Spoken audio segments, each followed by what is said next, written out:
So here we are. আসসালামু আলাইকুম। আশা করছি আপনারা সকলে ভীষণ রকম ভালো আছেন, সুস্থ আছেন। অ্যান্ড রাইট নাও শুনছেন ভৌতিক কথার সাথে আছে আমি জেফরি খান, এবং একই সাথে বলতে চাই যে ভৌতিক কথার কিন্তু রাইট নাও প্রচার হতে চলেছে 699তম এপিসোড। অ্যান্ড বেসিকলি 699তম এপিসোড আপনাদের কাছে ইন্টারেস্টিং লাগতে চলেছে, এবং আই বিলিভ যে আজকের এপিসোড আপনাদের কাছে ভয়ঙ্কর রকম সুন্দর লাগবে। এর প্রধান কারণ হচ্ছে আজকের এপিসোডে আপনাদের সবার প্রিয় গালিব আবরার ভাইয়ের ঘটনা আছে, এবং গালিব আবরার ভাইয়ের ঘটনা থাকা মানেই কিন্তু দারুণ কিছু, এবং অনেক অনেক সুন্দর সুন্দর ঘটনা, মানে তার ঘটনা মানে খুব ভালো লাগে। বেসিক্যালি আমার নিজেরও অনেক বেশি ভালো লাগে, এবং আই হোপ আপনাদের কাছেও অনেক বেশি ভালো লাগবে এবং ভালো লেগেছে এর আগেও। সো দিস দ্য ফ্যাক্ট, আজকে গালিব আবরার ভাইয়ের ঘটনা সহ আরও কিছু দারুণ দারুণ সব স্টোরি আছে। যদি সত্যি কথা বলি তাহলে বলতে হবে প্রথমে আমরা গালিব আবরার ভাইয়ের ঘটনা শুনবো, দেন আমরা তানভীর তুষার ভাইয়ের ঘটনা শুনবো, স্বাধীন ভাইয়ের ঘটনা শুনবো, সিয়াম ভাইয়ের ঘটনা শুনবো, জাহিদুল ভাইয়ের ঘটনা শুনবো। মোটামুটি বলা যেতে পারে যে প্রতিটা স্টোরি খুবই ইন্টারেস্টিং হতে আছে। বেশ লম্বা একটা এপিসোড, বা 2 ঘন্টার কাছাকাছি একটা এপিসোড আপনারা শুনতে চলেছেন। সো আশা করছি পুরোটা এপিসোড মনোযোগ দিয়ে শুনবেন, এবং আপনাদের পুরো যত রকম কমেন্ট আছে সব রকম কমেন্ট করা শুরু করবেন এবং শেয়ার করে দেবেন আজকের এপিসোড। আমি প্রথমে কয়েকটা কমেন্ট পড়বো, টপ 10 কমেন্ট পড়ে আমি সরাসরি চলে যাবো এপিসোডে। প্রথমে সাহিল মঙ্গল ভাইয়ের কমেন্টটা পড়বো। আসসালামু আলাইকুম ভাই, আপনি আমার নামটা পুরো ভাই দেন না। আমার নাম সাহিল মণ্ডল। আর জিনের ভোগ কবে আসবে এপিসোডটা? ইনশাল্লাহ ফ্রাইডেতে আসবে। আখি আক্তার আপু কমেন্ট করেছেন, আসসালামু আলাইকুম। ওয়ালাইকুম আসসালাম, কেমন আছেন আপনি? মায়াপুরী পর্ব 3 কবে আসবে? মায়াপুরী পর্বের আর পার্ট আসবে না? বলুন না। ডেফিনেটলি আরেকটা পর্ব আসবে, এবং মায়াপুরী 2 যারা যারা শুনেছেন তারা নিশ্চয়ই একদম গল্পের শেষে মোটামুটি একটা আপডেট আপনারা পেয়েছিলেন। আর সেটা হচ্ছে মায়াপুরী 3 আসছে 2025-এর কোনো একদিন, মানে 2025 সালের কোনো একটা সময় আপনার মায়াপুরী 3 শুনবেন। অলরেডি মায়াপুরী 3 নিয়ে অলরেডি কাজ চলছে, এবং মায়াপুরী 3 যখন হবে তখন আমরা ডেফিনেটলি আপনাদের সাথে আলোচনা করবো, আপনাদেরকে জানিয়ে দেবো মায়াপুরী 3 কবে আসবে। এনিওয়েজ, এছাড়া আমাদেরকে এমডি বাইজিৎ ভাই কমেন্ট করেছেন, আবারও চলে আসলাম, থ্যাংক ইউ ফর কামিং। এছাড়া একটু নিচে চলে যাই, নিচে চলে যাওয়ার পর ব্ল্যাক রাব্বি কমেন্ট করেছেন, জব্বার ভাইয়ের ঘটনা চাই। এছাড়া আমাদেরকে ব্রাউন ইজ লিখেছেন, ভাই একশো কবরের বানের ঘটনাটা পুরোপুরি শেষ হচ্ছে না কেন? সুন্দর ঘটনাগুলো কয়েক খণ্ডে দিলে মজাটা কমে যায়। এটা বেশ বড় একটা সিরিজ, এবং সাব্বির ভাই আমাদেরকে বলেছেন ঘটনাটা বেশ সুন্দর হতে যাচ্ছে, সামনেও বেশ বড় হবে, এই জন্য ধীরে ধীরে চলছে। এছাড়া আমাদেরকে এমডি স্বপন ভাই কমেন্ট করেছেন, ইসরাক মামুন কমেন্ট করেছেন, এমডি রবিন ভাই কমেন্ট করেছেন, অ্যান্ড এছাড়া আমাদেরকে সামুল ইসলাম ভাই কমেন্ট করেছেন, আর লাস্টে 4T61 কে কমেন্ট করেছেন। এনিওয়েজ, আমি কয়েকজনের নাম বলে দিলাম। আমি আর দেরি করবো না, সরাসরি এপিসোডে চলে যাব, কারণ মোটামুটি বলা যেতে পারে যে 11:15 সময় হয়ে গেছে এবং এপিসোড শুরু করার সময় হয়ে এসেছে। আমি আর দেরি করবো না, ঘটনায় চলে যাব। যাওয়ার আগে প্রতিবারের মতো বলবো, আপনারাও যদি চান ভৌতিক কথা স্টোরি পাঠাবেন, দেন পাঠাতে পারেন। ঘটনা পাঠানোর 2টি ওয়ে আছে, একটা ইমেল, আরেকটা হচ্ছে হোয়াটসঅ্যাপ। ইমেল আইডিটা হচ্ছে ভৌতিকস্টোরিজ@gmail.com, অ্যান্ড হোয়াটসঅ্যাপ নাম্বারটা হচ্ছে 04009301111, and this is the fact. আমি আর দেরি করবো না, চলে যাবো সরাসরি আজকের এপিসোডে এবং শুনে আসবো গালিব আবরার ভাইয়ের ঘটনা সহ আরও অনেকে। তবে চলুন দেরি না করে শুরু করি গালিব আবরার ভাইয়ের আজকের ঘটনা শিকার গল্পটির প্রথম খণ্ড আজকে শুনবো। আশা করছি বেশ ভয়ঙ্কর রকম শোনা লাগবে। চলে যাই সরাসরি গল্পে।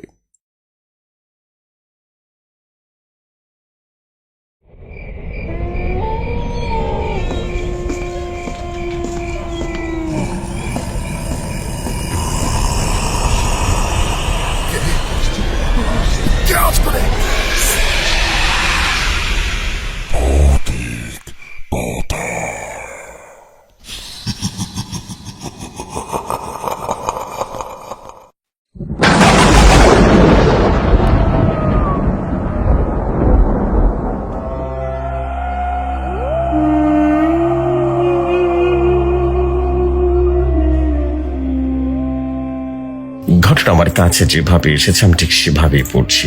আশা করি আপনাদের কাছে অনেক বেশি ভালো লাগবে আজকে আমাদের গালিব আবরার ভাইয়ের নতুন ঘটনা। তবে চলুন দেরি না করে শুরু করি আজকের ঘটনা। তিনি লিখেছেন, আসসালামু আলাইকুম প্রিয় যশু ভাই, আশা করি আল্লাহর রহমতে আপনি এবং সকল শ্রোতা বন্ধুরা অনেক ভালো আছেন। আমার নাম গালিব আবরার। সঙ্গত কারণে আমার ঠিকানাটা বলতে পারছি না। আমি একজন প্রবাসী বাংলাদেশি, বর্তমানে মালদ্বীপে অবস্থান করছি। অনেকদিন পর আবারও আপনাদের মাঝে ফিরে আসতে পেরে সত্যি অনেক বেশি আনন্দিত আমি। যতই দিন যাচ্ছে ভৌতিক কথা ধীরে ধীরে অনেক অনেক দূর এগিয়ে যাচ্ছে তার নিজ গতিতে। অনেক কর্মব্যস্ততার মাঝেও আমি নিয়মিত আপনার অসাধারণ উপস্থাপনায় প্রতিটি এপিসোড শুনেছি এতদিন। আজ আমি আপনাদের সাথে শিকার গল্পের প্রথম ঘটনাটা বা প্রথম খণ্ড শেয়ার করতে যাচ্ছি। এই গল্পের লেখক আমি নিজেই, গালিব আবরার। তাহলে আর কথা না বাড়িয়ে সোজা গল্পে চলে যায়। কয়েকদিন ধরে হাসপাতালের মর্গে শুধু আত্মহত্যা করার লাশ আসছে, যার বেশিরভাগই পরিচয় মিলছে না। লাশগুলোর অবস্থা এতটাই খারাপ যে তাদের চেহারাও চেনা মুশকিল হয়ে যাচ্ছে।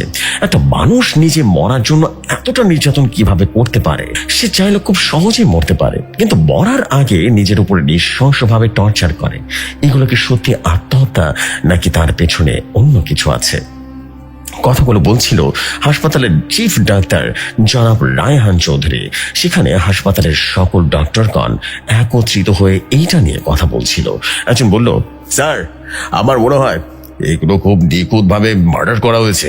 মানুষ আত্মহত্যা করলেও সবচেয়ে সহজ পদ্ধতি বেছে নেয়, কিন্তু নিজেকে এত কষ্ট কিভাবে মারবে? আমরা কোন যুক্তি পাচ্ছি না এগুলোর। আরেকজন তখন বলল, ঠিক বলেছেন, একদম ঠিক বলেছেন। আমার মনে হয় এগুলো কোনো সিরিয়াল কিলারের কাজ, বুঝতে পেরেছেন? পুলিশ ভালোভাবে তদন্ত না করলে এই কেসগুলো কিন্তু আত্মহত্যা বলে চালিয়ে দিচ্ছে। আমার কাছে এটাই মনে হচ্ছে। ডক্টর রায়হান বলল, সেটা মেনে নেওয়া যেত যদি এই ভিডিওটা না দেখতাম, বুঝতে পেরেছেন? এই বলে তিনি প্রজেক্টর একটা ভিডিও চালু করলেন। সেখানে দেখা গেল মানুষটা নিজেই নিজের উপরে টর্চার করছে, ছুরি দিয়ে নিজেকে ক্ষত বিক্ষত করে ফেলছে, কাঁটা চামচ দিয়ে নিজের চোখ উপড়ে ফেলছে, শেষে ছুরি দিয়ে গলা কেটে নিজেকে নৃশংসভাবে শেষ করে দিল। দৃশ্যটা বিভৎস রকমের ভয়ঙ্কর ছিল। ডাক্তার রায়হান বলল, তো এখন আপনাদের কি মনে হয় এটা কি মার্ডার নাকি সুইসাইড, কোনটা? সবাই যেন নিশ্চুপ হয়ে গেল, মুখে কোনো কথাবার্তা নেই। হাসপাতালের মর্গের দায়িত্বে থাকা ডোম সেলিম পেছন থেকে বলে উঠল, স্যার, এইসব লাশের পাশে একটা ব্যাপার কিন্তু কমন আছে। আমি যখন লাশগুলো পোস্টমর্টম করি তখন দেখা যায় সব লাশের মুখে এক গুচ্ছ চুল কিন্তু আটকে আছে। আমার মনে হয় না এগুলো কাকতালীয়। মিটিং শেষ হয়ে যায়, সবাই যে যার মতো করে কাজে লেগে যায়। ডোম সেলিম তার ছেলেকে ফোন করে বলল, রে, আজকে না সেমিস্টার ফি টাকা দেওয়ার কথা। আমার তো মনে আসছিল না তুই কলেজে যাওয়ার হাসপাতালে যাস। আমি টাকা ম্যানেজ করে রাখছি। আমার নাম ইভান। আমার বাবা হাসপাতালের মর্গে দায়িত্বে আছেন। বাবার স্বপ্ন আমাকে অনেক বড় ডক্টর বানাবেন। আমাকে ডক্টর বানানোর জন্য বাবা তার সকল সুখ আহ্লাদ ত্যাগ করেছেন। আমার জন্মের সময় আমার মা মারা যান। সবাই বাবাকে বলেছিল আমারও বিয়ে করে নিতে, কিন্তু বাবা আমার কথা চিন্তা করে দ্বিতীয় বিয়েটা করেননি। বাবা বলেছিল, আমার স্ত্রী চলে গেছে, কিন্তু বাচ্চাকে আমার কাছে আমানত হিসেবে রেখে গেছি। আমি কিভাবে আমানত অন্য কারো ভরসা ছেড়ে দিব? আমি আমার স্ত্রীর ছেড়ে দেওয়া আমানত আঁকড়ে ধরেই বেঁচে থাকবো। আমার সেমিস্টার ফি দেওয়ার লাস্ট ডেট। তাড়াতাড়ি উঠে ফ্রেশ হয়ে নাস্তা করে বেরিয়ে পড়লাম কলেজের উদ্দেশ্যে। হাঁটতে হাঁটতে ফেসবুকিং করছিলাম, তখন একটা খবর চোখে পড়লো। শহরে আত্মহত্যার প্রবণতা খুব বেড়ে গিয়েছে। হতাশাগ্রস্ত মানুষের মেন্টাল সাপোর্ট দিন, তাদেরকে বেঁচে থাকার উৎসাহ দিন। মানুষ বাঁচলে বাঁচবে সমাজ, বাঁচবে পৃথিবী। খবরের নিচে একজন গলায় দড়ি দেয়া লোকের ছবি দেয়া। আমি তেমন কোনো গুরুত্ব দিলাম না বিষয়টা। হাঁটছিলাম, তখনই কারোর সাথে আমি ধাক্কা খেলাম। আমি বললাম, সরি। লোকটা কিছু না বলে আস্তে আস্তে উঠে চলে গেল। আমি একটু অবাক হয়ে আবারও ফেসবুকিং করতে করতে হাঁটতে লাগলাম। একটু সামনে যেতেই আমি থমকে দাঁড়িয়ে গেলাম। এটা আমি কি দেখলাম? একটু আগে এই খবরের নিচে গলায় দড়ি দেওয়া সেই লোকটার ছবি দেখেছিলাম। এটা তো সেই লোকটা। আমি সাথে সাথে পেছনের দিকে তাকিয়ে দেখলাম সেই লোকটা নেই। আশেপাশে ভালোভাবে দেখলাম, কিন্তু সেই লোকটাকে আর কোথাও দেখতে পেলাম না। মনের ভুল ভেবে আবারও হাঁটা দিলাম। হাসপাতালে গিয়ে বাবার কাছ থেকে টাকা নিলাম সেমিস্টার ফি এর। বাবা বলল, তোর পড়ালেখা কেমন চলতেছে ইভান? আমি তো ভালোভাবে তোকে সময় দিতে পারি না। ডাক্তার কিন্তু হইতে হবে বাপ। আমি তখন বললাম, বাবা চিন্তা করো না, পড়ালেখা তো চলছে। তুমি কি ভাবছো ডাক্তার হয়ে তোমাকে ফ্রি চিকিৎসা করবো? টাকা ছাড়া কিন্তু আমি চিকিৎসা করে দেবো না। আচ্ছা, টাকা ছাড়া কিন্তু চিকিৎসা দেবো না বললাম আমি। হ্যাঁ। বাবা তখন বললো, ওরে হাত সারা, আমি এত কষ্ট করে তোরে ডাক্তার বানাইতেছি চিকিৎসা করানোর জন্য, তো ডাক্তারগিরি সুডা দিমো একদম। বাবাও হাসতে লাগলো। আসলে আমরা বাবা ছেলে একদম বন্ধুর মতো। আমি বাবার কাছে জীবনের কোনো কথাই গোপন করিনি, মুখ খুলে শেয়ার করেছি সবকিছু। একবার ক্লাস 10-এ থাকতে একটা মেয়ে আমার খুব পছন্দ হয়েছিল, সেটা বাবাকে জানালে বাবা নিজে মেয়েটাকে ইমপ্রেস করার টেকনিক শিখিয়ে দিল, যদিও সেই টেকনিক ফেল করেছিল। আমি বললাম, বাবা তাহলে আমি যাই, কলেজ দেরি হয়ে যাচ্ছে। মা বলল, তুই কি সিগারেট খাস? হ্যাঁ। আমি গালে থাপ্পড় দিয়ে বললাম, তবা তবা তবা, সিগারেট জীবনে আমি টাচও করিনি বাবা। বাবা তখন বললেন, যাক তাহলে তো ভালো। 260 টাকা দিয়ে বললো, কলেজে যাওয়ার আগে আমাকে দোকান থেকে প্যাকেট বেনসন নিয়ে দিয়ে যা, বুঝতে পারছস? আমার কাজ আছে, বাইরে যেতে পারবো না। আমি তখন বললাম, কিন্তু বাবা বেনসনের প্যাকেট তো 300 টাকা, আর 40 টাকা পাবো কোথায়? বাবা তখন বললো, আর কি রে, তুই নাকি সিগারেট খাস না? তাহলে বেনসনের প্যাকেটের দাম জানলি কি করে? সত্যি করে কহ। আমি জিব্বায় কামড় দিয়ে বিড়বিড় করে বললাম, এই মরছি রে, ধরা পইরা খেলাম একবারে। 32টা দাঁত বের করে বললাম, তোমার সিগারেট তুমি আনো না, আমি গেলাম, দেরি হয়ে যেতেছে। এই বলে 260 টাকা বাবার হাতে ধরিয়ে দ্রুত হাঁটা দিলাম। বাবা পেছন থেকে বলল, এই জন্যই আমার সিগারেটের প্যাকেট, সিগারেট অটোমেটিক কমই যায়। আজকে খালি বাসায় আয় তুই। আমি বুক চেপে তাড়াতাড়ি চলে গেলাম সেখান থেকে। কলেজে আসতে আসতে একটু দেরি হয়ে গেল। স্যার ততক্ষণে ক্লাস শুরু করে দিয়েছে। আমি দরজায় গিয়ে দাঁড়িয়ে বললাম, আসসালামু আলাইকুম স্যার। স্যার আমার দিকে না তাকিয়ে বলল, সরি, মাফ করেন চাচা, আজকে স্টুডেন্টরা টাকা পয়সা নিয়ে আসেনি, অন্যদিন আসবেন। সব স্টুডেন্টরা হেসে দিল। আমি বললাম, আরে স্যার আমি তো ভিক্ষুক না, আমি আপনার ছাত্র ইবান। স্যার আমার দিকে তাকিয়ে বলল, ও ইবান জি, সরি স্যার, আমি ভেবেছি ভিক্ষুক হবে। তো এত দেরি কেন? ইংলিশে এক্সপ্লেইন করো, এটা সত্যি করে বলো, দেরি হয়েছে কেন? স্যার জানে আমি ইংলিশে দুর্বল, তাই ইচ্ছে করে আমাকে সবার কাছে হাসির পাত্র বানাবে, কিন্তু আমিও কিন্তু কম না। আমি তখন বলা শুরু করলাম, When morning I wake up from ঘুম থেকে, I see my father is a bathroom coming. He is a diarrhea. Then I go to ওষুধের দোকান, তখন I see your out Hossain and from শিলা আন্টির বাসা থেকে স্যার তখন আমার মুখটা চেপে বললো, হয়েছে বাপ, হয়েছে, এইবার আর বলতেই না, যাও গিয়া নিজের সিটে গিয়ে বস যা। পুরো ক্লাস তখন হাসিতে ফেটে পড়লো। আমার বন্ধু ফয়সাল বলল, স্যার থামালেন কেন, আর একটু শুনতাম। স্যার ফয়সালের দিকে তাকিয়ে চোখ রঙে বলল, চুপ কর হারামজাদা, বেশি শুনলে কিন্তু কান নষ্ট করে দেবো, বুঝতে পেরেছিস? ইবান তো হচ্ছে দেরি করে আসেনি ক্লাসে, বেচারা বাবা অসুস্থ, তাই দেরি হয়ে গেছে আর কি। ইবানের কাছ থেকে শেখো সবাই কিভাবে বাবার সেবা করতে হয়। যাও ইবান, তুমি গিয়ে বসো, দরকার হলে প্রতিদিন দেরি করে আসবে। আগে বাবা, তারপর ক্লাস, কেমন? আমি হাসতে হাসতে গিয়ে বসে পড়লাম ফয়সালের পাশে। ফয়সাল ফিসফিস করে বলল, সত্যি কি স্যারকে শিলা আন্টির বাসা থেকে বেরোতে দেখেছিস নাকি? আমি বললাম, আরে না, আমি তো আন্দাজে ঢিল মারছিলাম, কিন্তু কাজ হয়ে গেছে, বুঝতে পেরেছিস? তার মানে স্যারের সাথে ওই শিলা আন্টির চক্কর চলছে রে, খেয়াল রাখতে হবে। দুজনেই হেসে দিলাম। ক্লাস শেষ করে সেমিস্টার ফি পরিশোধ করে বাসার দিকে যাচ্ছিলাম, তখনই বাবার ফোন এলো। আমি ফোনটা রিসিভ করতেই বাবা বলল, ইভান কোথায় এখন? আমি বললাম, এই তো বাবা, ক্লাস শেষ করে বাসায় যাচ্ছি। কি হয়েছে, কিছু লাগবে? বাবা তখন বলল, আসার সময় বাসায় আমার মাফলারটা রেখে এসেছি, অনেক ঠান্ডা পড়ছে, তুই একটু দিয়ে আসতে পারবি?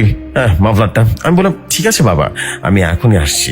এই বলে ফোনটা কেটে যায় এবং মাফলারটা হাসপাতালের দিকে নিয়ে রওনা দিলাম। তখন প্রায় সন্ধ্যা ঘনিয়ে এসেছে। হাসপাতালে গিয়ে দেখলাম একটা অ্যাম্বুলেন্সের লাশ উঠানো হচ্ছে।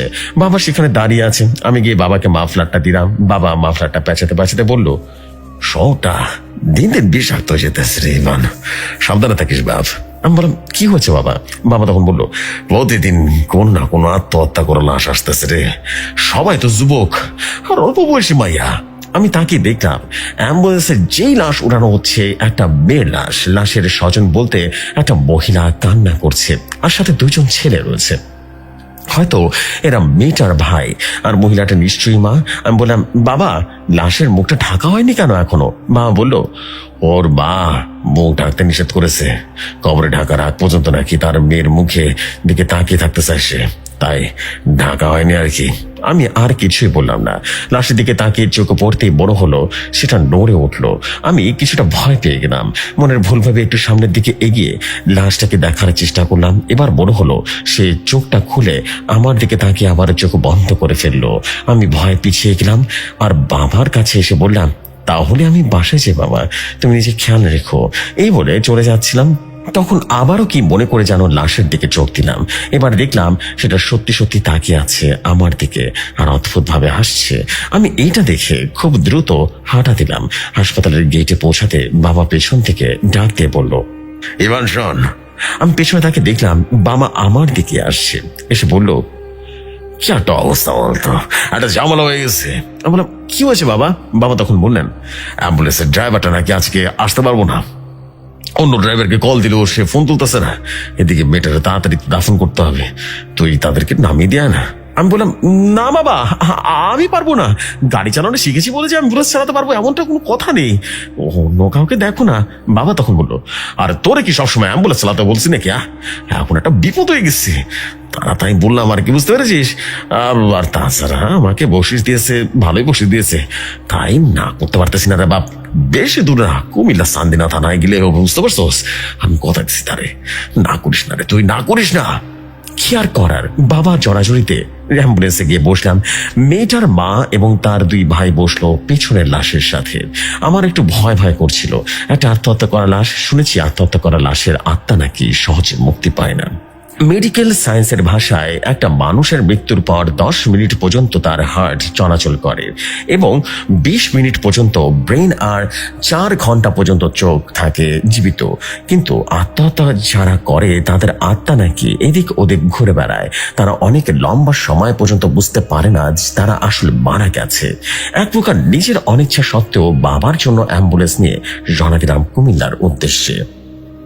রাত তখন 8টা, আর এই রাত থেকে আমার লাইফটা সম্পূর্ণ এলোমেলো হয়ে যায়। কুমিল্লা পৌঁছাতে প্রায় 4 ঘন্টা মতো সময় লেগে যায়। আমি কানে হেডফোন লাগিয়ে গান প্লে করে শুনছিলাম, অ্যাম্বুলেন্স চালাচ্ছিলাম আর পেছনের লাশের সাথে বসে আছে। মনে হলো গাড়ির স্পিড আপনা আপনি কমে আসছে। তাকে দেখলাম সবই ঠিক আছে, তেলের ট্যাঙ্কও ফুল, তাহলে স্পিড কমছে কেন? হঠাৎ হেডফোন গান বন্ধ হয়ে গেল আর অদ্ভুত সুরে মঞ্চের মতো কিছু একটা বাজতে লাগলো। আমি ফোন বের করে দেখলাম গান তো প্লে আছে এখনো, তাহলে এটা কি করে বাজছে আমার হেডফোনে? আমি হেডফোনটা টান দিয়ে খুলে ফেললাম কান থেকে। তখনই গাড়ির সামনে দিয়ে একটা কালো বিড়াল খুব দ্রুতই রাস্তার এপাশ থেকে ওপাশ হয়ে গেল। আমি কোষে ব্রেক করলাম গাড়িতে, কোনো রকম রাস্তার এক সাইডে থামলাম।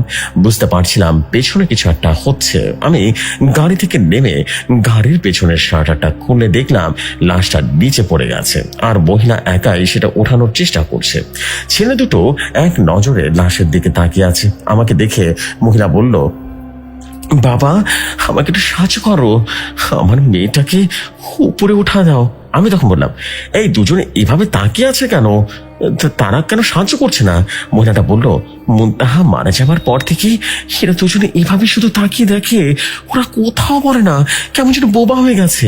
আমি তখন বললাম, আচ্ছা আপনার মেয়ের নাম মুনতাহা, এরা দুজন মুনতাহার কি হয়? মহিলাটা বলল, একজন মুনতাহার মামা আর একজন চাচাতো ভাই। ওরা নিজে চোখে মুনতাহাকে আত্মহত্যা করতে দেখেছিল, তখন থেকে ওরা কেমন যেন পাগলের মতো হয়ে গেছে। আমি গাড়িতে উঠে মেয়েটার লাশ উপরে উঠিয়ে দিলাম। ওঠানোর সময় লাশের উপর থেকে কাপড়টা সরে গেল, অসাবধানতা বশতই সরে গেল। খেয়াল করলাম মেয়েটার হাতে পায়ে অসংখ্য ক্ষত চিহ্ন, কিন্তু মুখটা একদম ফ্রেশ। মুখের দিকে তাকালে মনে হয় যেন ছোট্ট কোনো বাচ্চা ঘুমিয়ে আছে। এত মায়াবী চেহারা মেয়েটার। আমি বললাম, আন্টি আপনার মেয়ে আত্মহত্যা কেন করলো? কি কারণ ছিল? মেয়েটা আমার দিকে তাকিয়ে অদ্ভুত ভাবে বলল, শিকার, মুনতাহা কালো জাদুর শিকার। আমি একটু ভয় পেয়ে বললাম, কালো জাদু মানে? এত ফুটফুটে একটা মেয়েকে কালো জাদু কি করবে? আপনি কি চেনেন তাকে? মহিলা বলল, আমাদের তাড়াতাড়ি কুমিল্লা পৌঁছাতে হবে, সকাল হওয়ার আগে মুনতাহাকে দাফন করতে হবে, তাদের গাড়ি চালাও। মহিলাটা কেমন যেন অদ্ভুত কথা বলল। আমি আর কোনো কথা না বলে গাড়ি থেকে নেমে শাটার বন্ধ করতে যাব, তখন মহিলাটা বলল, রাস্তায় অনেক কিছু দেখতে পাবে, সবকিছু বিশ্বাস করো না। রাতের বেলা অশরীরা কিন্তু শিকার খুঁজে বেড়ায়। আমি বললাম, দেখেন আমাকে ভয় দেখাবেন না, তাহলে কিন্তু গাড়ি রেখে চলে যাব আমি। এই বলে পেছনের শাটার বন্ধ করে ড্রাইভারের সিটে এসে বসলাম। আবারও গাড়ি স্টার্ট করে রওনা হলাম। রাত তখন 11টা বাজে। বিশ্ব রোডে দানবের মতো এক বড় বড় মালবাহী ট্রাকগুলো আসা যাওয়া করছে। বাবার তাড়াহুড়োর ঠেলায় সে এক প্যাকেট সিগারেট কিনবো, সেই সুযোগ নেই। আমি আবারও কানে হেডফোন লাগাতে নিলে সে ভয়ঙ্কর সুরে মঞ্চ পড়ার আওয়াজটার কথা মনে পড়ে গেল। তাই হেডফোনটা খুলে সিটের নিচে রেখে দিলাম। হঠাৎ একটা বিকট শব্দ আসলো কানে। কটমট কটমট করে কি যেন শক্ত করে কিছু একটা চিবুচ্ছে। আমি ভাবলাম হয়তো আমার রেডিও অন হয়ে গেছে ভুলে, তাই রেডিওর দিকে তাকিয়ে দেখলাম সেটা তো বন্ধ। তাহলে শব্দ আসছে কোথা থেকে? আমি একটু খেয়াল করতেই বুঝতে পারলাম শব্দটা গাড়ির পেছন থেকে আসছে। আমি একটু ভয় পেলাম। এমন অনেক গল্প শুনেছি যেখানে আদমখোরের লাশ খেয়ে নেয়, তাদের হাড্ডি কটমট করে চাবিয়ে চাবিয়ে খায়। তাহলে কি বেটার লাশ কোন আদমখোরের কবলে পড়েছে?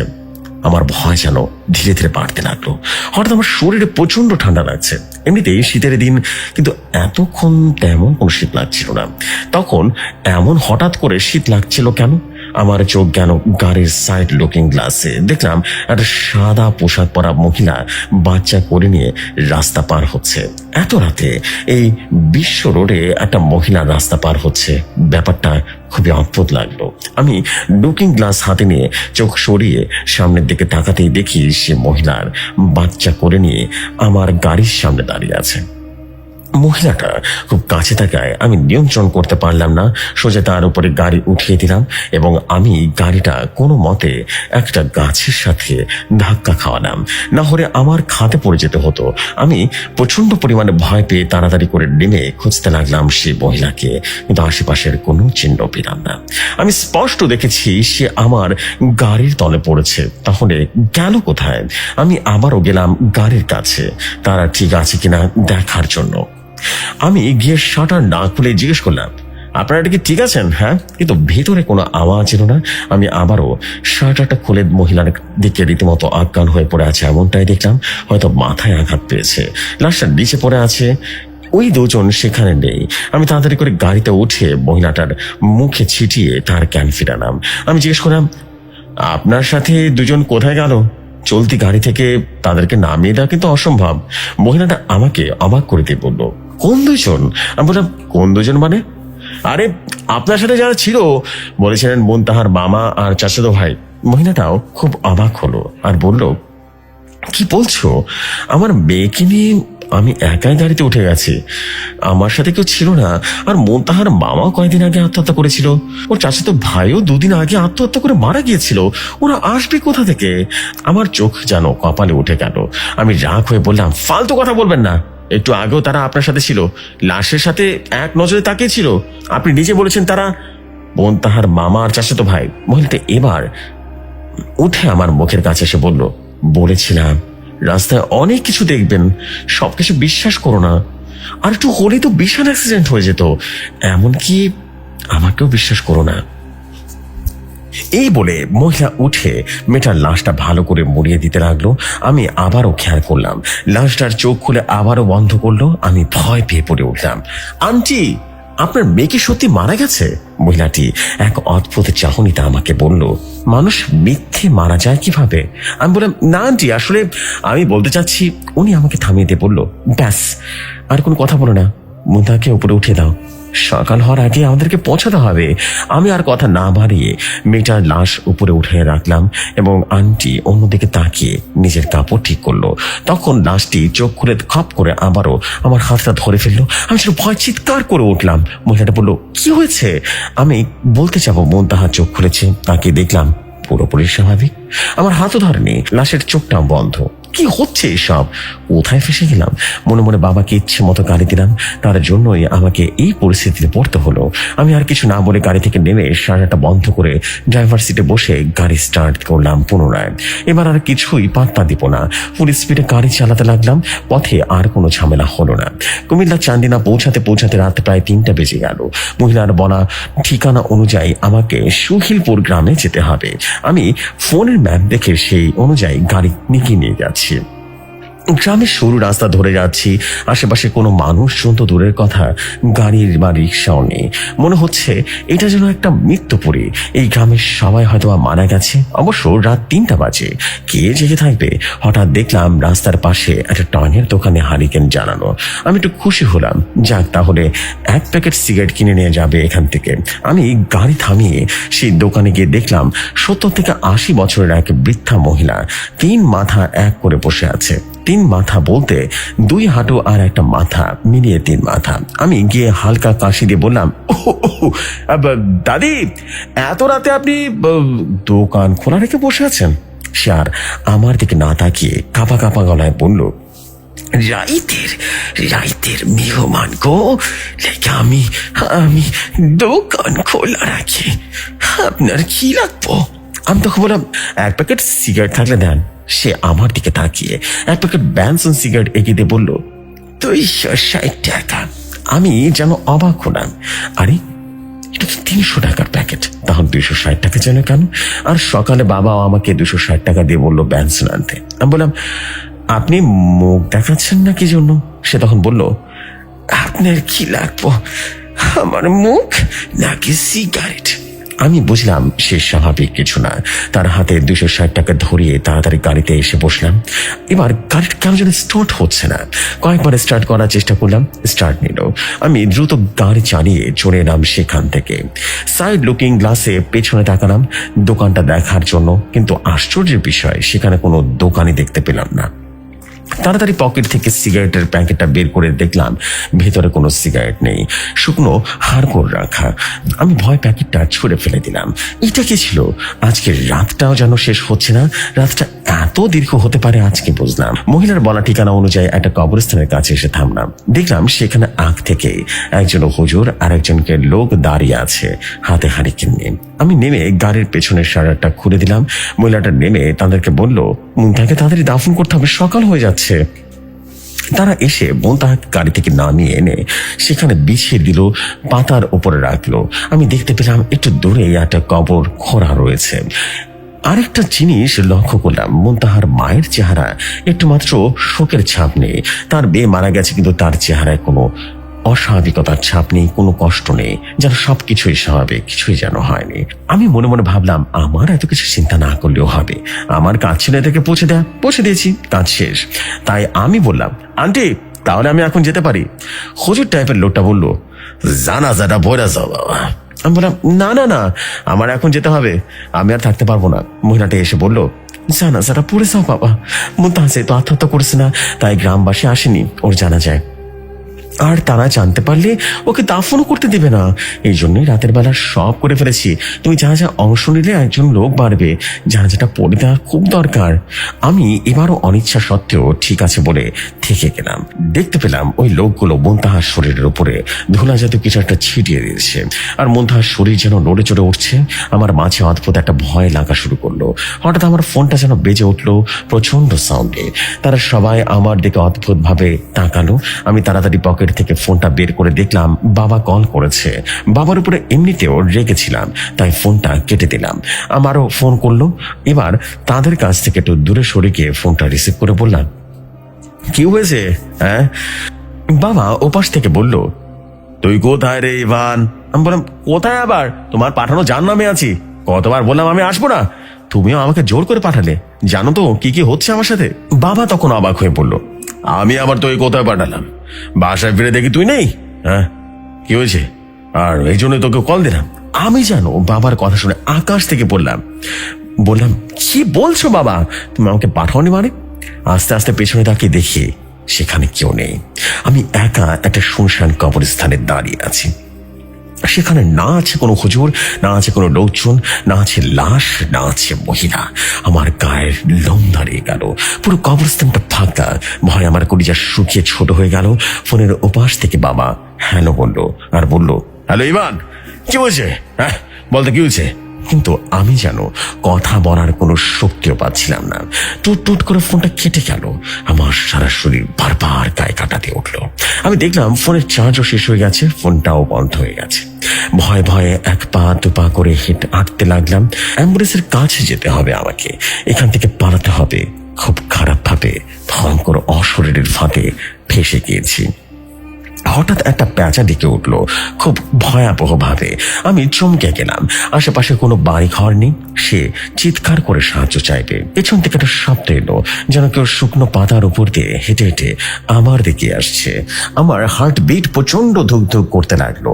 শুনেছি পেছনে কোনো উপস্থিতি টের পেলে যেন শুধু মাথা না ঘুরাই, পুরো শরীর যেন ঘুরিয়ে ফেলি। আমি সেটাই করলাম। এক ঝটকায় পুরো শরীর ঘুরিয়ে পেছনে তাকিয়ে ফেললাম। দেখলাম কেউ নেই। আমারও সামনের দিকে তাকাতেই মুহূর্তে চমকে গেলাম। সেই মেয়েটার লাশ সদ্য খোঁড়া কবরের কাছে। এই মাত্র তো এখানে কেউ ছিল না, তাহলে এই লাশ আবার এলো কোথা থেকে? আমি আর সেখানে দাঁড়িয়ে থাকতে পারলাম না। কোন রকমে দিলাম একটা গাড়ির দিকে দৌড় এবং মাটির এক উঁচু স্তূপে এসে উষ্টা খেয়ে উল্টে পড়ে গেলাম। তখনই একটা মেয়ে কণ্ঠ ভেসে এলো আর বলল, আমাকে দাফন না করে চলে যাচ্ছিলে? তাকিয়ে দেখলাম মেয়েটার লাশের পাশে মেয়েটার লাল টকটকে পোশাক পরে দাঁড়িয়ে আছে। চাঁদের আলোয় মেয়েটার মুখ স্পষ্ট বোঝা যাচ্ছিল, চুলগুলো বাতাসে উড়ছিল। এমন মেয়েকে দেখে যে কেউ প্রেম করতে চাইবে, কিন্তু এখন তাকে দেখে ভয় পাওয়া ছাড়া আর কোনো উপায় নেই।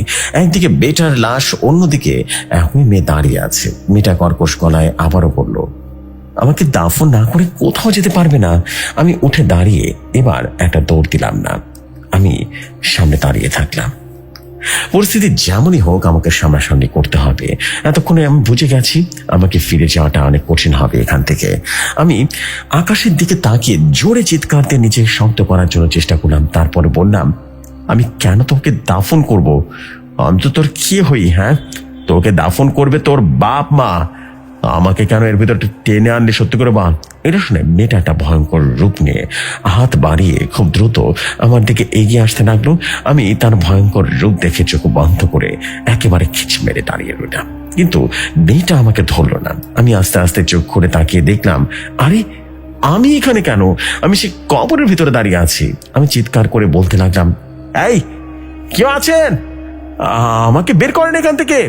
কবরটা বেশ গভীর, তাই এখান থেকে বের হওয়া সম্ভব না। তখন কবরের উপর থেকে মেয়েটা উঁকি মেরে পড়ল। আমি কবরে যাওয়ার জন্য চিৎকার করছি আর আপনি কবর থেকে বের হওয়ার জন্য? কি অদ্ভুত, তাই না? আমি উপায় না পেয়ে বললাম, ঠিক আছে, আপনাকে দাফন করে দিব। দয়া করে আমাকে এখান থেকে বের করুন ভাই, ভয় লাগতেছে তো। মেয়েটা একটা অদ্ভুত হাসি দিল। দেখলাম এক এক করে কবরের পাশে সবাই জড়ো হচ্ছে। মেয়েটার মা, সেই লোকগুলো, হুজুর, এমনকি গাড়িতে থাকা সেই দুইজন, সবার চেহারা থপথপে সাদা, খুব ভয়ঙ্কর, খুবই অদ্ভুত। বোঝা যাচ্ছে তারা সবাই মৃত। আমি এবার প্রচন্ড পরিমাণে ভয় পেয়ে গেলাম।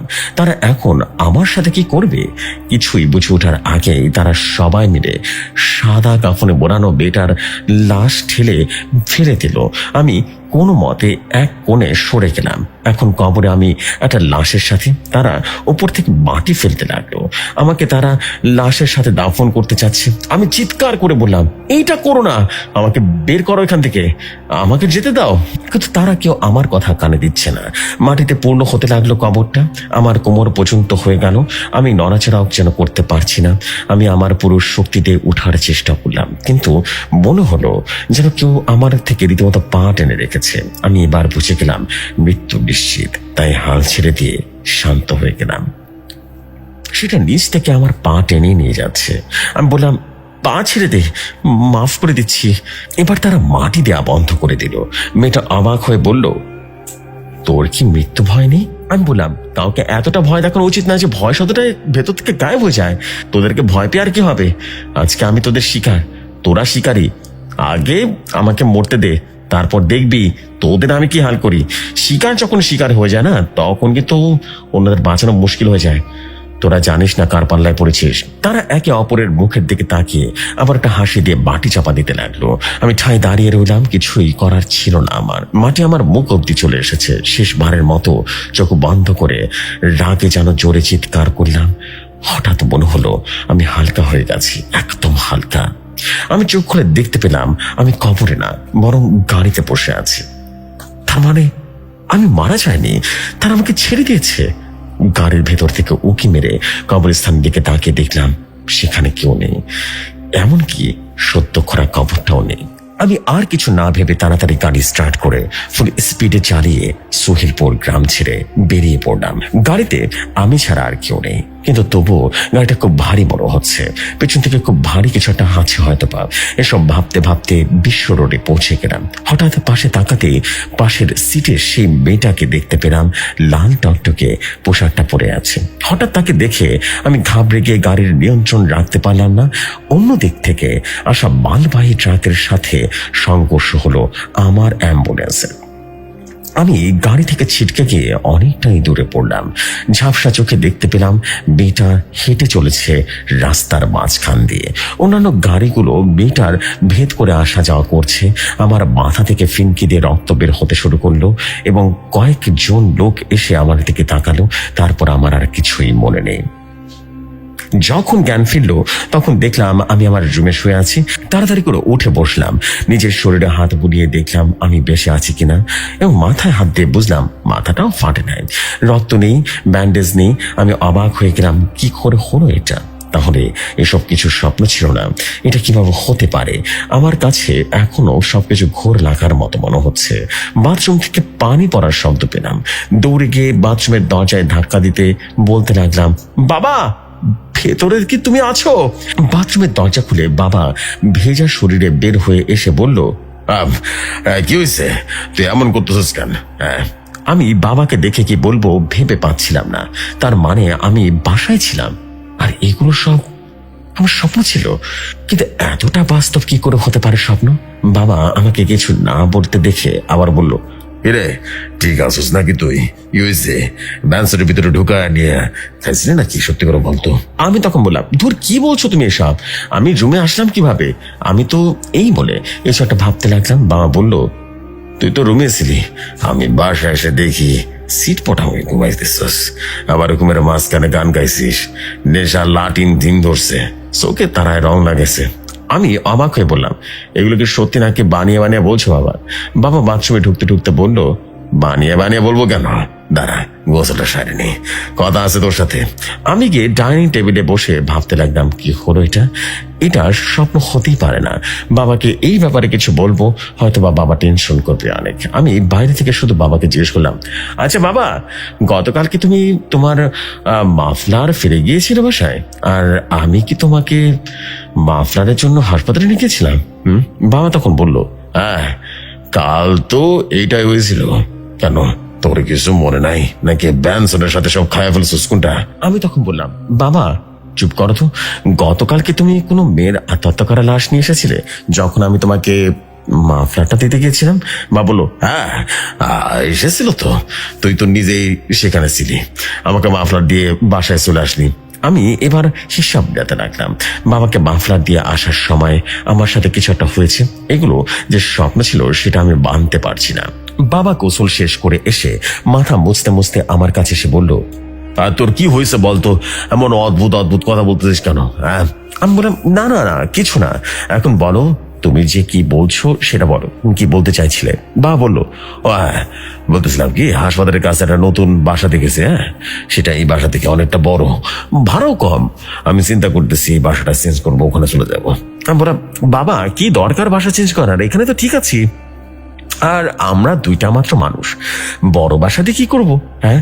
বাবা তখন বলল, এখন না হয় দুইজন, সামনে তো তিনজন হতে পারি, তাই না? তাই আগে থেকে বড় বাসা নিয়ে রাখি। আমি তখন বললাম, তিনজন হতে পারে মানে? তুমি কি আমার জন্য নতুন মা আনার চিন্তা করছো নাকি? সত্যি করে বলো তো। হ্যাঁ। বাবা আমার মাথায় টপলি মেরে বললো, হারামজাদা, আমি বৌমা আনার কথা ভাবতেছি আর তুই উল্টা পাল্টা কথা। হ্যাঁ, যা ফ্রেশ হয়ে নে, কথা কইস না, নাস্তা বানায় রাখছি, বুঝতে পারছো? খায় দাওয়া করে যা, আমি গেলাম হাসপাতালে, কেমন? এই বলে বাবা চলে গেল। আমি বাথরুমে গিয়ে চোখে মুখে পানি দিলাম ভালো করে। মাথা থেকে এখনো এসব নামাতে পারছি না। শাওয়ার ছেড়ে চোখ বন্ধ করে দাঁড়িয়ে রইলাম কিছুক্ষণ। গোসল করে এসে দেখি বাবা চলে গেছে। আমি টিভি অন করে ডাইনিং এ বসে নাস্তা করতে লাগলাম। হঠাৎ টিভিতে দেখলাম একটা খবর প্রচার করা হচ্ছে, ঢাকা কুমিল্লা মহাসড়কে ট্রাকের সাথে অ্যাম্বুলেন্সের মুখোমুখি সংঘর্ষ। ট্রাক ড্রাইভার এবং হেলপার ঘটনাস্থলেই প্রাণ হারালো। তবে অবাক করার বিষয় হচ্ছে অ্যাম্বুলেন্সের ড্রাইভারকে ঘটনাস্থলে পাওয়া যায়নি, এমনকি তার ডেড বডিটাও পাওয়া যায়নি। মানুষ বরাবরই করছে অ্যাম্বুলেন্স কোনো ড্রাইভার ছিল না, এটা নাকি ভূত জানাচ্ছিল। এসব খবর দেখে আমার চোখ কপালে উঠে গেছে। মনে হচ্ছিল কি হচ্ছে এসব? এই অ্যাক্সিডেন্ট তো স্বপ্নে আমার সাথে হয়েছিল, তাহলে এইটা কিভাবে রিয়েল হতে পারে? এটাকে স্বপ্ন ভেবে উড়িয়ে একেবারেই দেওয়া যায় না। কি থেকে কি হয়ে গেল এখন আমার মাথায় ঢুকছে না। আমি নাস্তা করে রেডি হয়ে কলেজের উদ্দেশ্যে রওনা হলাম। বন্ধুদের সাথে আড্ডা দিলে এগুলো থেকে একটু হলেও বের হয়ে আসা যাবে। পথে দেখা হয়ে গেল হাসপাতালের প্রধান ডাক্তার জনাব রায়হান চৌধুরীর সাথে। উনি আমাকে চিনেন বাবার সুবাদে। উনি সকালে থেকে জগিং থেকে ফিরছিলেন। আমাকে দেখেই ডাক দিল, হ্যালো ইভান, কেমন আছো তুমি? আমিও খুব সুন্দর একটা হাসি দিয়ে বললাম, জি স্যার, হ্যাঁ আই এম ফিট। উনি তখন বলেন, তো তোমার পড়াশোনা কেমন চলতেছে? শোনো, মন দিয়ে পড়াশোনা করবে। তোমার বাবার কিন্তু অনেক স্বপ্ন তোমাকে নিয়ে, বুঝতে পারছো? তার স্বপ্ন কিন্তু পূরণ করার চেষ্টা করবে।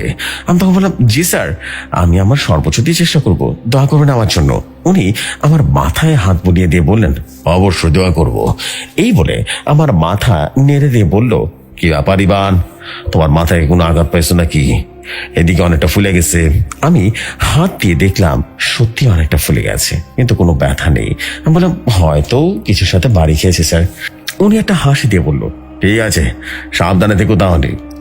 এই বলে উনি চলে গেলেন। আমি মাথায় হাত দিতে লাগলাম এবং হাঁটতে লাগলাম। মাথা ফুলে আছে, তার মানে সত্যি আমি অ্যাক্সিডেন্ট করেছিলাম। তাহলে আমি রুমে এলাম কিভাবে? আর বাবা বলছিল আমাকে এসে নাকি ঘুমন্ত অবস্থায় লেগেছে। হিসাব কিন্তু মিলছে না আমার। তখনই চোখ গেল রাস্তার এক পাশে বেলুন বিক্রেতা একটা মেয়ের কাছে।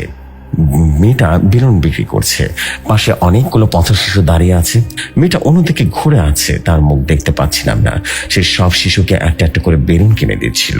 হঠাৎ একটা দমকা হাওয়া এসে মেয়েটার ওড়না উড়িয়ে দিল এবং সেটা আমার মুখের উপর এসে পড়লো। ওড়নাটা পাতলা হওয়ার কারণে সেটা না সরিয়ে দেখতে লাগলাম। মেয়েটা আমার দিকে ঘুরে তাকালো আর আমি আবারও আশ্চর্যের চরম সীমানায় পৌঁছে গেলাম। এটি গতকাল রাতের মুনতাহা নামের সে মৃত মেয়েটা। আরে এই মেয়েটা এখানে আসলো কি করে? আমার সবকিছু যেন গুড়িয়ে যাচ্ছে। যখন এটাকে স্বপ্ন ভেবে উড়িয়ে দিতে চাই, তখনই এমন কিছু সামনে চলে আসে যে এটাকে সত্যি ভাবতে বাধ্য করছে। মেয়েটার ওড়না এখনো আমার মুখের উপরে। সে বিব্রত হয়ে আমার দিকে এগিয়ে আসতে লাগলো। সিনেমার মতো স্লো মোশনে তার চুলগুলো উড়ছিল। আশেপাশে সবকিছু থেমে গেছে।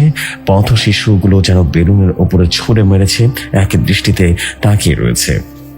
একটা প্রজাপতি উড়ে স্লো মোশনে আমার সামনে গিয়ে চলে গেল। হঠাৎ করে মেয়েটার ডাকে আমার ঘোর কাটলো, এই যে মিস্টার, আমার ওড়নাটা দেন। আমি থতমত খেয়ে মুখের ওপরে ওড়নাটা সরিয়ে তার দিকে দিলাম। মুখ ফসকে বলে ফেললাম, মুনতাহা। মেয়েটা ওড়নার দিকে অবাক হয়ে বলল, আপনি আমার নাম জানলেন কিভাবে? আমি বললাম, আপনি বেঁচে আছেন কিভাবে? কিছু তো মিলাতে পারছি না আমি। মেয়েটা এবার জন্য একটু রেগে গিয়ে বলল, বেঁচে আছে কিভাবে মানে? আমি মরলাম কবে? কিসব ফালতু কথা বলছেন আপনি? আগে বলেন, আপনি আমার নাম জানেন কিভাবে? আমি বুঝতে পারলাম মেয়েটা আমার এসব আজগুবি কথা বিশ্বাস করবে না। তার কথা ঘুরিয়ে বললাম, সরি, আসলে আপনার মতো একজনকে দেখেছিলাম, আমার কাজিন ছিল। সে কয়েকদিন আগে মারা গেছে। আমি ভেবেছিলাম আপনি আমার সেই কাজিন। মেয়েটা তখন বললো, সো স্যাড, আপনার কাজিনের নাম কি মুনতাহা ছিল? আমি বললাম, হ্যাঁ, এটা কাকতালীয় ব্যাপার, তাই না? মেয়েটা বললো, হবে হয়তো বা। আপনার নাম কি আর কি করেন আপনি? আমি বললাম, আমার নাম ইভান, আর আমি এখন আপনার সাথে লাইন মারার চেষ্টা করছি। মেয়েটা একটা হাসি দিয়ে বললো, লাভ নেই, জীবিত মানুষের প্রতি কোনো ইন্টারেস্ট নেই আমার। আমি তার কথা শুনে একটা ঘাবড়ে গেলাম। কি বললো সে? তার মানে সে মৃত? আমি তাকে কিছু বুঝতে না দিয়ে অদ্ভুত একটা হাসি দিয়ে বললাম, কে বলেছে আমি জীবিত? এই বলে চলে যেতে লাগলাম সেখান থেকে। মেয়েটা দাঁড়িয়ে রইল সেখানে। এখন থেকে আমি হব শিকারী আর তারা সবাই হবে শিকার। ভয় শব্দটা মুছে ফেললাম মনের ভেতর থেকে। যা হবে দেখে নেব। হাঁটতে হাঁটতে কলেজে গিয়ে পৌঁছালাম। আজকেও প্রায় 15 মিনিট লেট করে এসেছি। দরজার সামনে দাঁড়িয়ে বললাম, may I come sir? Sir, সব স্টুডেন্টরা আমার দিকে তাকালো। আমি কোনো একটা যেন এলিয়েন। স্যার কোনো মতো বলল, yes yes, come in Ivan. আমি তো অবাক হলাম। আজকে দেরিতে আসার পরেও স্যার আমাকে কিছু বলো না। নাকি শিলা আন্টির এফেক্ট এখনো কাটেনি? আমি স্যারের কানে কিছু বললাম, স্যার ইয়েস একবার বলা ভালো, 2 বার বলা কিন্তু অশ্লীল। এই বলে হাসতে হাসতে এসে আমার বন্ধু ফয়সালের সাথে গিয়ে বসলাম। স্যার আমার দিকে কেমন যেন একটা ভয়ার্ত দৃষ্টিতে তাকিয়ে আছে। ফয়সাল কেমন যেন আমাকে ভয় পাচ্ছে। আমি বললাম, কিরে কি হয়েছে? তুই আবার এমন করে তাকিয়ে আছিস কেন? ফয়সাল বলল, আর তোর কি হয়েছে? তোর কণ্ঠটা এমন ভাইব্রেট করছে কেন? মনে হচ্ছে কণ্ঠের সাথে একটা বেলি কণ্ঠ লাগে আছে। তোর কথা বলার পর এটা মনে হচ্ছে একটা মেয়ে কথা বলছে, রিপিট কথা বলছে। কি হয়েছে তোর? হ্যাঁ? আমি যেন অবাক হয়ে বললাম, কি বলছিস তুই? আবল তাবলের মতো কথা, পাগল হয়েছিস নাকি তুই? আমি তো একদম ঠিক আছি। ফয়সাল আর কিছুই বলল না, ভয়টা চোখে আমার দিকে তাকিয়ে রইল, সাথে সব স্টুডেন্টরা আমার দিকে তাকিয়ে আছে। হঠাৎ খেয়াল করলাম ফয়সালের চোখের মনি ধীরে ধীরে গায়েব হয়ে যাচ্ছে। পাশে তাকিয়ে দেখলাম সব স্টুডেন্টের চোখের একই অবস্থা, সবার চোখ থেকে মনি গায়েব হয়ে সাদা বর্ণ ধারণ করলো। আমার গায়ের লোম দাঁড়িয়ে গেল। আমি কিছু বুঝে ওঠার আগেই সবাই একসাথে বলে উঠলো, তুই শিকার নাকি শিকারী, সেটা এখন সিদ্ধান্ত নেওয়ার সময়। আমি প্রচন্ড পরিমাণে ভয় পেয়ে গেলাম। আরে কি হচ্ছে এসব? আমি সেখান থেকে দৌড়ে পালানোর জন্য উঠে একটা দৌড় দিলাম, কিন্তু পেছনে ফয়সাল আমার পা টেনে ধরলো আর ফিরে দিল। এক এক করে সবাই উঠে আমার দিকে এগিয়ে আসতে লাগলো আর বলতে লাগলো, তোর মনে তুমি শিকার, তোর মনে তুমি শিকার। আমি চোখ বন্ধ করে চিৎকার করলাম, কি চাও তোমরা? আমাকে ভয় দেখানো বন্ধ করো। তখনই খেয়াল করলাম সবকিছু যেন থেমে গেল, আর কোনো শব্দ নেই। আমি চোখ খুলে ফেললাম আর আশেপাশে লক্ষ্য করলাম কেউই নেই। পুরো ক্লাসরুম একেবারে ফাঁকা। এরা কারা ছিল তাহলে? আমি উঠে আর কিছু চিন্তা না করে দৌড় দিলাম সেখান থেকে। দরজার কাছে যেতে স্যার সব স্টুডেন্টকে নিয়ে ক্লাসরুমে ঢুকছিল। আমি স্যারের সাথে অনেক জোরে ধাক্কা খেলাম, স্যারকে নিয়ে নিচে পড়ে গেলাম। এটা দেখে সবাই হেসে দিল। স্যার বলল, আরামজাদা, আমার কোমর ভেঙে দিয়েছে রে, এখন আমি পুশ আপ কিভাবে দেবো রে? ফয়সাল বলল, স্যার আপনাদের খুব মানিয়েছে, এবার শুয়ে থাকুন দুজনেই, আমি কয়েকটা ছবি তুলি। আমি তাড়াতাড়ি করে স্যারের উপর থেকে উঠেও বললাম, সরি স্যার, আমি আসলে দেখতে পাইনি, সরি স্যার। স্যার উঠে কোমর বাঁকা করে বললেন, দেখতে পাওনি মানে কি? এইকে তো লাইট মেরে এসেছিস, তারপরে আবার দৌড়ে ক্লাস থেকে বের হয়ে যাচ্ছিস, মানে কি বলতো? ভূতের ধরনে গেছিস নাকি? আমি বললাম, ওয়াও স্যার, আপনি কিভাবে জানলেন? সত্যি ভূত ছিল ক্লাসে, আর তারাই আমাকে দৌড়ানি দিয়েছে। স্যার একটু ধমক দিয়ে বললো, শাট আপ ইডিয়েট, আমরা সবাই যদি ল্যাবে গিয়েছিলাম একটা প্র্যাকটিক্যাল করার জন্য, দেরি করে আসার জন্য তুই এটা মিস করে ফেলেছিস। ফয়সালের কাছ থেকে রিপোর্টটা নিয়ে নিস। এই বলে সবাই ক্লাসে প্রবেশ করলো। ফয়সাল আমার কাছে এসে বললো, কি হয়েছে সত্যি করে বলতো, এভাবে দৌড় দিচ্ছিল কেন ক্লাস থেকে? আমি বললাম, এমনি রে, ভাবছিলাম অলিম্পিক দৌড় প্রতিযোগিতার জন্য মেডেল আনতে যাবো, প্র্যাকটিস করছিলাম। ফয়সাল বললো, ধুর, মজা করতেছিস তুই আমার সাথে, ক্লাস আয়। এই বলে ফয়সাল ক্লাসে ঢুকে গেল। আমি এখনো দরজার দিকে দাঁড়িয়ে ভাবছি, যদি সবাই ল্যাবে থাকে তাহলে একটু আগে কারা ছিল, শিকার নাকি শিকারী? এসব কথা বলছিল। এভাবে চলতে থাকলে আমি তো পাগল হয়ে যাব। সেদিন কোনো মতে ক্লাস শেষ করে বাসায় ফিরছিলাম, হঠাৎ বাবা ফোন করে বলল, এবান কোথায় তুই? আমি বললাম, এই তো বাবা, কলেজ থেকে বাসায় যাচ্ছি। আজকে আবার বাসায় কিছু ফিরে গেছো নাকি? মা বলল, আরে না, শোন, বাসায় যাওয়ার দরকার নেই, হাসপাতালের কাছে যে বাসাটা দেখেছিলেন না, সেখানে আছে এখন, তুইও আয়, দেখে পছন্দ হয় কিনা দেখ, আগামীকাল আমরা এখানে শিফট হবো, বুঝতে পেরেছিস? এই বলে বাবা অ্যাড্রেসটা দিয়ে দিল সেখানে। আমি বাসায় না গিয়ে সরাসরি সেই বাসায় গেলাম এবং 3 তলা বিশিষ্ট বেশ পুরোনো বাড়ি। বৃষ্টির পানি পড়তে পড়তে দেয়ালের রংগুলো শ্যাওলা ধরে রেখেছে এবং বৃষ্টির একটা কোনায় কবুতর তাদের সংসার পেতে বসেছে। বলতে গেলে বিল্ডিংটা আমার একেবারেই পছন্দ হয়নি। বাবা যে কি কারণে এমন বাসা থেকে পছন্দ করলো তাও জানি না, কিন্তু বাবা কোথায়? ফোন করে বাবাকে কল করতে যাব এমন সময় দোতলার জানালা থেকে উকি মেরে বাবা উপর থেকে আমাকে ডাক দিল, বলল, এবার ওপরে চলে আয়। আমি বলে উঠলাম, আচ্ছা ঠিক আছে। তারপরে উপরে ফোনটা রেখে সিঁড়ি বেয়ে উপরে উঠতে লাগলাম। কেমন যেন একটা ভ্যাপসা গরম লাগছে। বিল্ডিং এ ঢোকার পর থেকে বাড়িতে প্রচন্ড শীত, তবে ভিতরে এমন লাগছে কেন? মনে হচ্ছে যেন গ্রীষ্মকাল চলছে। আমি দোতলায় গিয়ে দেখলাম বাবা একাই সেখানে সবকিছু গুটিয়ে গুটিয়ে নোটিয়ে নোটিয়ে দেখছে। আমাকে দেখে বলল, এবান এই হলো বাসা, দেখ তো কেমন হবে এখানে আসলে। আগের বাসা তো অনেক বড়, আর এখান থেকে তোর কলেজ সামনে হবে, বুঝতে পারছিস? আমার হাসপাতালটাও কিন্তু সামনে। আমি তাকিয়ে দেখলাম সত্যি সত্যি বাসাটা অনেক বড়। 3টা বেডরুম, 2টা বাথরুম, একটা বড় কিচেন, আর উত্তর পাশে খোলামেলা একটা ব্যালকনি। বাইরে থেকে যতটা পুরাতন দেখা যাচ্ছিল ভেতরে ততটাই নতুন। ভালোই লাগছে বাসাটা। আমি পেছনে তাকিয়ে বলতে গেলাম, বাবা আমারও পছন্দ হয়েছে। এ কি, বাবা কোথায়? বাবা কোথায় তুমি? আরে এখানে তো ছিলে, ঘটনাটা কি? প্রতিটা রুমে গিয়ে দেখলাম কোথাও নেই বাবা। তাহলে এটা একটা ফাঁদ। হঠাৎ আমার ফোনটা বেজে উঠলো প্রচন্ড সাউন্ডে।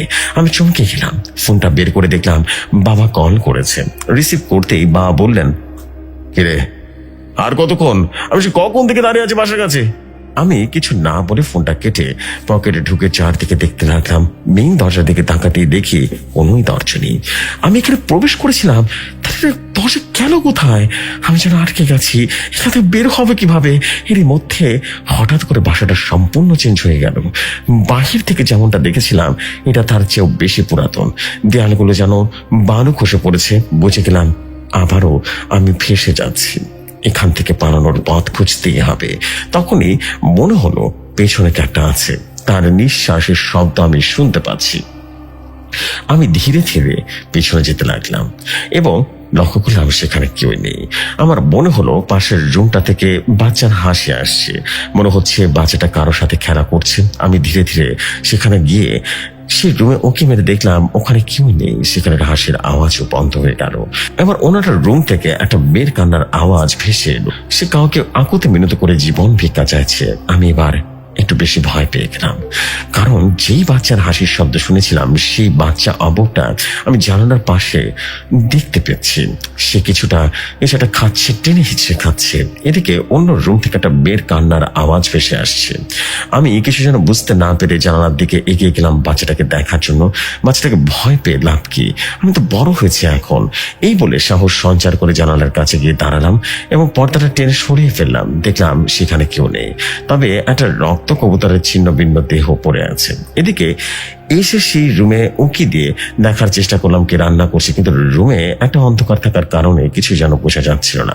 আমি মাথা এগিয়ে ভালো করে দেখার জন্য উঁকি দিলাম। তখনই লাল চোখ বিশিষ্ট কিছু একটা আমার দিকে এগিয়ে আসতে লাগলো। আমি ভয় একটা দৌড় দিলাম, কিন্তু খাপ করে আমার হাতটা ধরে ফেললো। পেছনের দিকে তাকিয়ে দেখলাম বড় বড় নখওয়ালা একটা কালো লোমশ হাত। আমি রীতিমতো ছিটকা টান মেরে কোনো রকমের হাতটা ছড়িয়ে এদিক ওদিকে তাকাতে লাগলাম, কিন্তু সেখান থেকে বের হওয়ার মতো কোনো দরজা খুঁজে পেলাম না। দেখতে পেলাম ব্যালকনির দরজাটা খোলা। তার মানে এখন ব্যালকনি থেকে লাফ দেওয়া ছাড়া আর কোনো উপায় নেই। 2 তলা থেকে লাফ দিলে কিছুই হবে না। যেই ভাবা সেই কাজ। আমি ব্যালকনির দিকে ছুটে গেলাম। এক দৌড়ে গিয়ে ব্যালকনি থেকে রীতিমতো লাফ দিলাম। নিচে বালুর স্তূপ থাকার কারণে সেখানে পড়েছি, তাই ব্যথা পাইনি। দেখলাম বাবা আর একটু সামনে একটা বিল্ডিং এর সামনে দাঁড়িয়ে আছে। আমাকে দেখেই ছুটে এসে বলল, এমন স্পাইডারম্যানের মতো এন্ট্রি নিলি কেন, কি হয়েছে? আমি উঠে শরীরটা ছাড়তে ছাড়তে বললাম, তুমি কি পুরনো বাসায় আসতে যাচ্ছ? এটা দেখতেই তো বোঝা যাচ্ছে জিন ভূতের আঁকড়া একটা। বাবা তখন বললো, আরে ধর, বিল্ডিং আসবো কোন দুঃখে? এটা তো ওই পুরনো বিল্ডিং, নীল রঙের ওই বিল্ডিং এর কথা বলছি আমি। কিন্তু এই পুরনো বিল্ডিং এ ঢুকেছিলি কেন? হ্যাঁ সত্যি করে বল। আমি বললাম, ভূত দেখার ইচ্ছে হয়েছিল আর কি, এই জন্য। এখন আমি তোমাকে বলে দিই, বাসাটা চেঞ্জ করার কোনো দরকার নেই। আমরা যেখানে আছি না সেটাই ভালো আছে। এই এরিয়াটা ভৌতিক বলে মনে হচ্ছে আমার কাছে। বাবা তখন বলল, কিন্তু এইখানে তো আমাদের দুজনের সুবিধা হতো রে, তো চিন্তা করে দেখ। আমি বললাম, কোনো চিন্তা করার দরকার নেই, আমি এখানে আসবোই না। এই বলে হন হন করে চলে যাচ্ছি। দেখলাম নীল বিল্ডিং থেকে মুনতাহা নামের বেটা বের হচ্ছে। মুনতাহাকে দেখে আমি কিছুক্ষণ দাঁড়িয়ে রইলাম। হঠাৎ মুনতাহাও আমার দিকে তাকালো, এগিয়ে এলো এবং বলল, কি খবর মৃত মানুষ? জীবিতদের এলাকায় কি করছেন? আমি বললাম, শিকার করতে এসেছি। আপনি এখানে কি করছেন? এখানে থাকেন নাকি, সত্যি করে বলুন তো? হ্যাঁ। মুনতাহা বলল, হ্যাঁ আপাতত এখানেই থাকি, কিন্তু আমার ঠিকানা চেঞ্জ হতে থাকে সব সময়। এর মাঝে বাবা বললেন, তাহলে আমি যাই ইকবাল, তোরা কথা বল, আর আমি বাসার মালিককে না করে দিই তাহলে আর এখানে আসবো না। আমি বললাম, বাবা তুমি সিদ্ধান্ত নিতে নিতে এত তাড়াহুড়ো করছো কেন? আমি তো বললাম বাসাটা আমার পছন্দ হয়েছে, তুমি সব ব্যাপার এত তাড়াহুড়ো করে কেন? বাবা হা করে তাকিয়ে রইল আমার দিকে। আমি বললাম, এমন হা করে তাকে না থাকে, যাও বাসায় গিয়ে মালপত্র গুছাও, আগামীকাল থেকে আমরা এখানে আসছি, এটাই ফাইনাল, যাও। এই বলে একটা চোখ টিপ দিলাম বাবাকে। বাবা আর কিছু না বলে মুচকেটা হাসি দিল, কিন্তু চোখ টিপ দেওয়ার ব্যাপারটা মুনতাহা দেখে নিল। বাবা যাওয়ার পর মুনতাহা বলল, আপনি আপনার বাবাকে চোখ টিপ দিলেন কেন, কি হয়েছে? আমি একটু অপ্রস্তুত হয়ে বললাম, এমনি আমার বন্ধু বলেন, প্রেমিক বলেন আর প্রেমিকা বলেন, সবাই আমার বাবা, তাই আমি দুষ্টুমি করে বাবাকে মাঝে মাঝে চোখ মারি। মুনতাহা বলল, হ্যাঁ বুঝলাম, তবে আপনি আমাকে যতটা গাধা ভাবছেন না, আমি কিন্তু ততটা গাধা নই, আমি যা বোঝার বুঝে নিয়েছি। আমি তখন বললাম, আরে কিছু না, আপনাকে গাধা ভাববো কেন, ভাবলে গাধি ভাবতে পারি, মেডিকেল স্টুডেন্ট হওয়ার কারণে জেন্ডার নির্বাচন আমি খুব সোচ্চার, বুঝতে পেরেছেন? মুনতাহা বলল, রাখেন আপনার ফালতু কথা, আমার কিছু কাজ আছে, আমি যাই, ভাগ্যে থাকলে আবারও দেখা হবে। এই বলে মুনতাহা একদম আমার মুখের সামনে এসে গরম নিঃশ্বাস ছাড়তে ছাড়তে বলল, আই উইশ আমাদের আর দেখা না হোক। একটা হাসি দিয়ে চলে যেতে লাগলো মুনতাহা। আমি তার চোখে যাওয়ার দিকে এক দৃষ্টিতে তাকিয়ে রইলাম। শেষের কথাটা এমন ভাবে বলল, সে মাঝে মধ্যে অদ্ভুত রহস্য লুকিয়ে আছে। আমি আবারও সে পুরনো বিল্ডিংটার দিকে নজর দিলাম। এই বিল্ডিংটা আমাকে কেন নিয়ে আসা হলো, আর ওই বাচ্চা মহিলাটাই বা কান্না কেন করছিল, এটার কিসের ইঙ্গিত ছিল? রাত প্রায় 9টা বাজে। আমি এখনো সেই রাস্তার পাশে হেলে যাওয়া গাছের উপরে বসে আছি। আজ কেন জানি বাসায় যেতে মন চাচ্ছে না। বাবা কয়েকবার ফোন করে বাসায় যাওয়ার জন্য, কিন্তু কোনোভাবেই আমি সেখানে যাওয়ার জন্য নিজেকে প্রস্তুত করতে পারছিলাম না। বাবা মেয়েটার কথা শেষ করে কানে বাজছে, আই উইশ আমাদের আর দেখা না হোক। মূলত মুনতাহার সাথে দেখা করাটাই ছিল। আমি এখানে বসে আছি, সে এখনো ফিরেনি। আমি জানতে চাই ওর সাথে দেখা হলে কি হবে, আমার কি রহস্য লুকিয়ে আছে ওর আর আমার মাঝে। হঠাৎ ওই বিল্ডিং এর উপরে একটা সাদা রঙের প্রাইভেট কার এসে থামলো, কিন্তু কার থেকে কেউ বের হচ্ছে না। আমি একে দৃষ্টিতে তাকিয়ে আছি। কিছুক্ষণ পর কার থেকে একটা কালো মাস্ক পরা লোক বের হলো। ল্যাম্পপোস্টের আলোতে সবকিছু স্পষ্ট দেখা যাচ্ছিল। আমি গাছের আড়ালে থাকায় সে আমাকে দেখতে পাচ্ছি না। লোকটা এদিক ওদিকে তাকিয়ে পুরোনো বিল্ডিং এ ঢুকে গেল। আমি কৌতূহল বশত লুকিয়ে সে বিল্ডিং এ প্রবেশ করলাম। দিনের বেলা যেমনটা দেখেছিলাম, এখন রাতের বেলায় এখানে চেহারাটা সম্পূর্ণ আরো অন্যরকম। প্রতিটা সিঁড়িতে মোমবাতি জ্বালানো আর কিছু বকুল ফুল ছিটানো, ঘ্রাণে মাতাল হবার মতো অবস্থা। দেওয়ালে পেরেকের সাথে লাল সুতা বেঁধে রাখা হয়েছে। প্রতিটা সুতার শেষ মাথায় তাবিজের মতো কিছু একটা ঝোলানো রয়েছে। বলতে গেলে একটা গা ছমছমে পরিবেশ। আমি সিঁড়ি বেয়ে ধীরে ধীরে উঠছি আর আমার শরীরে কাঁটাতে উঠছে। কিন্তু লোকটা কোথায় গেল? প্রথম তলায় রুমটা বের হলো তালাবদ্ধ। আস্তে আস্তে উঠে দ্বিতীয় তলায় গেলাম, যেখানে আমি ফাঁদে পড়েছিলাম। এখন তো দরজা আছে, কিন্তু এই দরজা কোথায় গায়েব হয়ে গেছে? আবার কি ঢুকবো, দেখবো নাকি এখানে? লোকটা হয়তোবা এখানে থাকতে পারে, না থাক, ন্যাড়া বেড়া হয়ে যেতে পারে আবার। আমি দ্বিতীয় তলা পাশ আস্তে আস্তে তৃতীয় তলায় গেলাম এবং তৃতীয় তলার রুমের দরজাটা হালকা খোলা। নিশ্চয় লোকটা এখানে প্রবেশ করেছে। আমি দরজা ফাঁকা দিয়ে উঁকি মেরে দেখলাম ভেতরে একটা ভয়ঙ্কর দৃশ্য। এমন দৃশ্য সিনেমাতে দেখেছি, অনেকবার দেখেছি, কিন্তু বাস্তবেও দেখতে পাবো এমনটা কল্পনাও করিনি। দেখলাম সেই মাস্ক পরা লোকটা ফ্লোরে আসন করে বসে আছে। তার সামনে একটা আগুনের কুণ্ডলী আর তার চারপাশে 4জন সাদা আলখাল্লা পরার ছায়া মূর্তি দাঁড়িয়ে আছে। সবাই একটাই কথা বলছে, ফিরে আসো, ফিরে আসো। মাস্ক পরা লোকটা বিড়বিড় করে মঞ্চ পড়ে যাচ্ছে আর তার সামনে থাকা আগুনের কুণ্ডলী পানির ছিটা দিচ্ছে। তাতে আগুন আরো বেশি বেড়ে যাচ্ছে আর গায়েবী আওয়াজ হলো, 2 জন না মরা পর্যন্ত আমি ফিরে আসবো না। আত্মহত্যার স্যাক্রিফাইস দিয়ে আমি বেশি দিন সন্তুষ্ট থাকবো না, ওই 2 জনকে মরতে হবে। তখন মাস্ক পরা লোকটা চিৎকার করে বলে উঠলো, গালিব মরবে, মুস্কান মরবে, অবশ্যই মরবে। সাথে সাথে পাশে দাঁড়িয়ে থাকা সাদা আলখাল্লা পরা ছায়া মূর্তিগুলো অদৃশ্য হয়ে গেল আর মাস্ক পরা লোকটা উঠে দাঁড়িয়ে গেল। আমি কি করব এখন? এত ভয়াবহ দৃশ্য দেখার পর আমি হিতাহিতে জ্ঞান শূন্য হয়ে তাড়াতাড়ি সিঁড়ি বেয়ে নামতে লাগলাম। গালিবার মুস্কান না মরা পর্যন্ত আত্মহত্যা চলতে থাকবে, তার মানে শহরে যে এত আত্মহত্যা চলছে তার পেছনে এটাই রহস্য। কাকে ফিরিয়ে আনার কথা বলছে। তারা হুড়ো করে নামার সময় পা পিছলে দ্বিতীয় তলার রুমের পেছনে গিয়ে পড়লাম। উঠে আবারও দৌড় দেওয়ার জন্য পেছনে তাকে দেখলাম দরজা গায়েব। অথচ এই মাত্র দরজায় এসে পড়েছি। হঠাৎ সিঁড়ি দিয়ে নামার জন্য শব্দ পেলাম। নিশ্চয়ই মাস্ক পরা লোকটা এসেছে, সে চলে যাচ্ছে। তার চেহারাটা দেখতে পাইনি। আমি কোনো কথা না বলে, শব্দ না করে চুপচাপ দাঁড়িয়ে রইলাম। যখনই বুঝতে পারলাম সে চলে গেছে, তখন আমি ফোনের ফ্ল্যাশটা জ্বালিয়ে চারপাশে দেখতে লাগলাম। হঠাৎ সেই রুম থেকে আমার একটা মেয়ের কান্নার আওয়াজ ভেসে আসলো এবং বাচ্চার ছুটাছুটির শব্দ। বুঝলাম না, এই বাসায় আসলে দরজার কোথায় গায়েব হয়ে যায়। তার মানে আমাকে আবারও ব্যালকনি থেকে লাফ দিতে হবে এবং কান্নার শব্দ বাড়তেই লাগলো। আমি এগিয়ে গেলাম সেই রুমের দিকে। পালে লাফ নেই, আমি এখন সবকিছুর মুখোমুখি হতে চাই।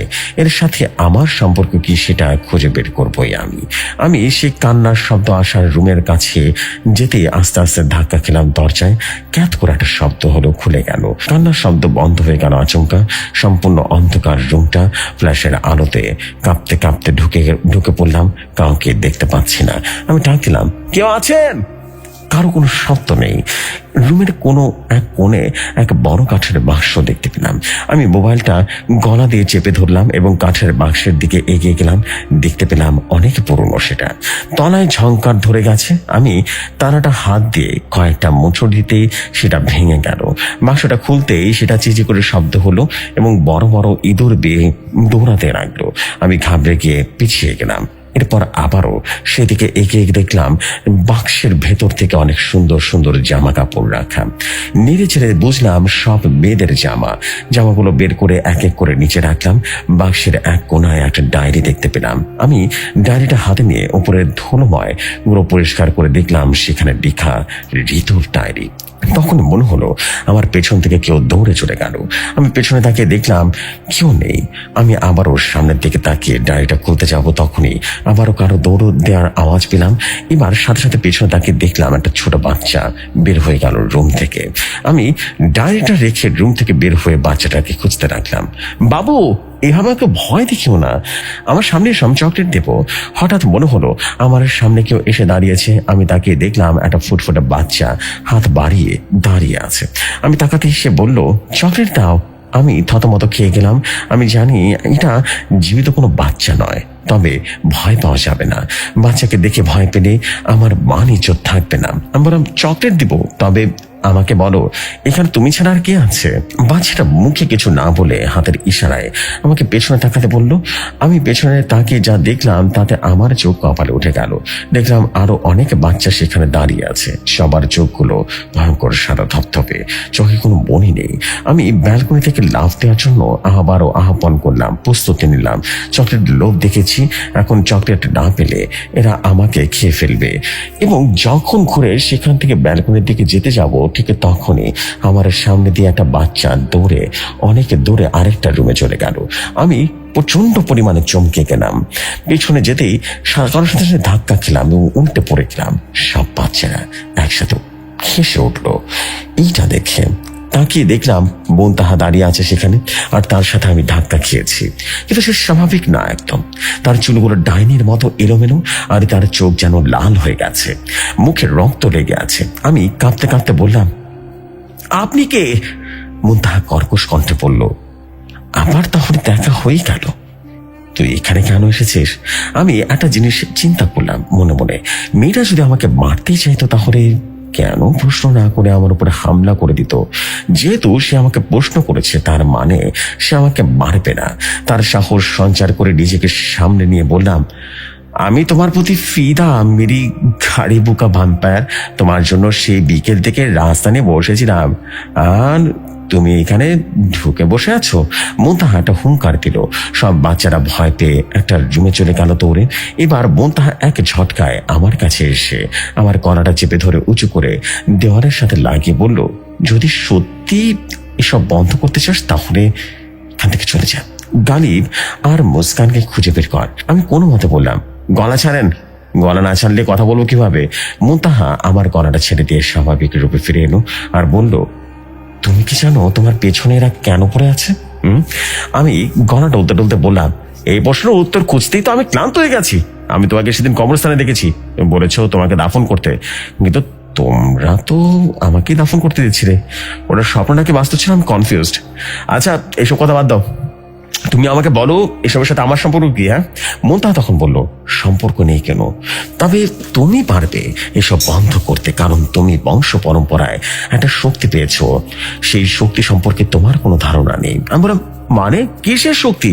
মুন্তাহা বলল, তোমার দাদা একজন মৃত থেকে অন্য একজনের আত্মা দিয়ে জীবিত হওয়া মানুষ, আর তোমার দাদি ছিল অনেক সাহসী এবং সুন্দরী। যেহেতু তোমার দাদা মৃত থেকে জীবিত হয়েছিল, আর একটা না একটা মূল্য তো চুকাতেই হতো, সেই হিসেবে তাদের প্রথম সন্তানকে শয়তানের উদ্দেশ্যে বলি দিতে হয়েছিল। তারা সেই শয়তানের হাত থেকে বেঁচে তো গিয়েছিল, কিন্তু যখন পরবর্তীতে তাদের সন্তান হয় তাদের মাঝে একটা অদ্ভুত শক্তি নিয়ে জন্ম নেয়, সেটা হলো মৃত মানুষের আত্মা দেখতে পাওয়া। সেই হিসেবে তোমার কাকিমা ছিল সেই শক্তির অধিকারী। তোমার কাকিমার মৃত্যুর পর সেই শক্তি চলে গেছে তোমার মাঝে, অথচ তুমি জানোই না। তুমি তোমার আশেপাশে যাদেরকে দেখছো না, সবাই কিন্তু জীবিত না। আমি মুনতাহার কথা শুনে হতভম্ব হয়ে জিজ্ঞেস করলাম, আমার দাদা দাদি কে ছিল? বাবা কখনো তো বলেনি আমার দাদা সম্পর্কে। বাবা তখন বলেছিল সে নাকি এতিম, আর সে তার বাবা মাকে দেখেনি। মুনতাহা তখন বলল, আমরা এখন যে বাড়িতে দাঁড়িয়ে আছি না, সেটা তোমার দাদার বাড়ি ছিল এক সময়। তার নাম ছিল রিফান, আর তোমার দাদির নাম ছিল রিদিকা, আর তোমার দাদার বড় বোনের নাম ছিল ঋতু। ওই যে ডায়েরিটা দেখতে পাচ্ছ না, এটা হচ্ছে ঋতুর ডায়েরি। তো প্রিয় জেফরি ভাই, এই ছিল শিকার গল্পের প্রথম খণ্ড। আগেই বলেছিলাম আমার প্রচার হওয়া গত গল্প সাইলেন্ট থেকে কানেক্টেড এবং রিদিকা গল্পের রেফারেন্স থাকবে এই গল্পে।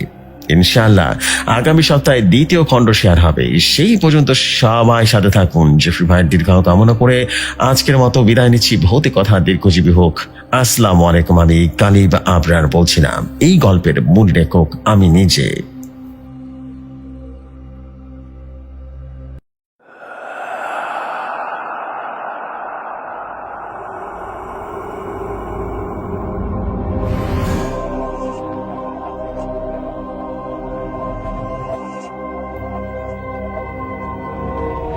ওয়ালাইকুম আসসালাম আমাদের প্রিয় গালি ভাই, and this is basically it.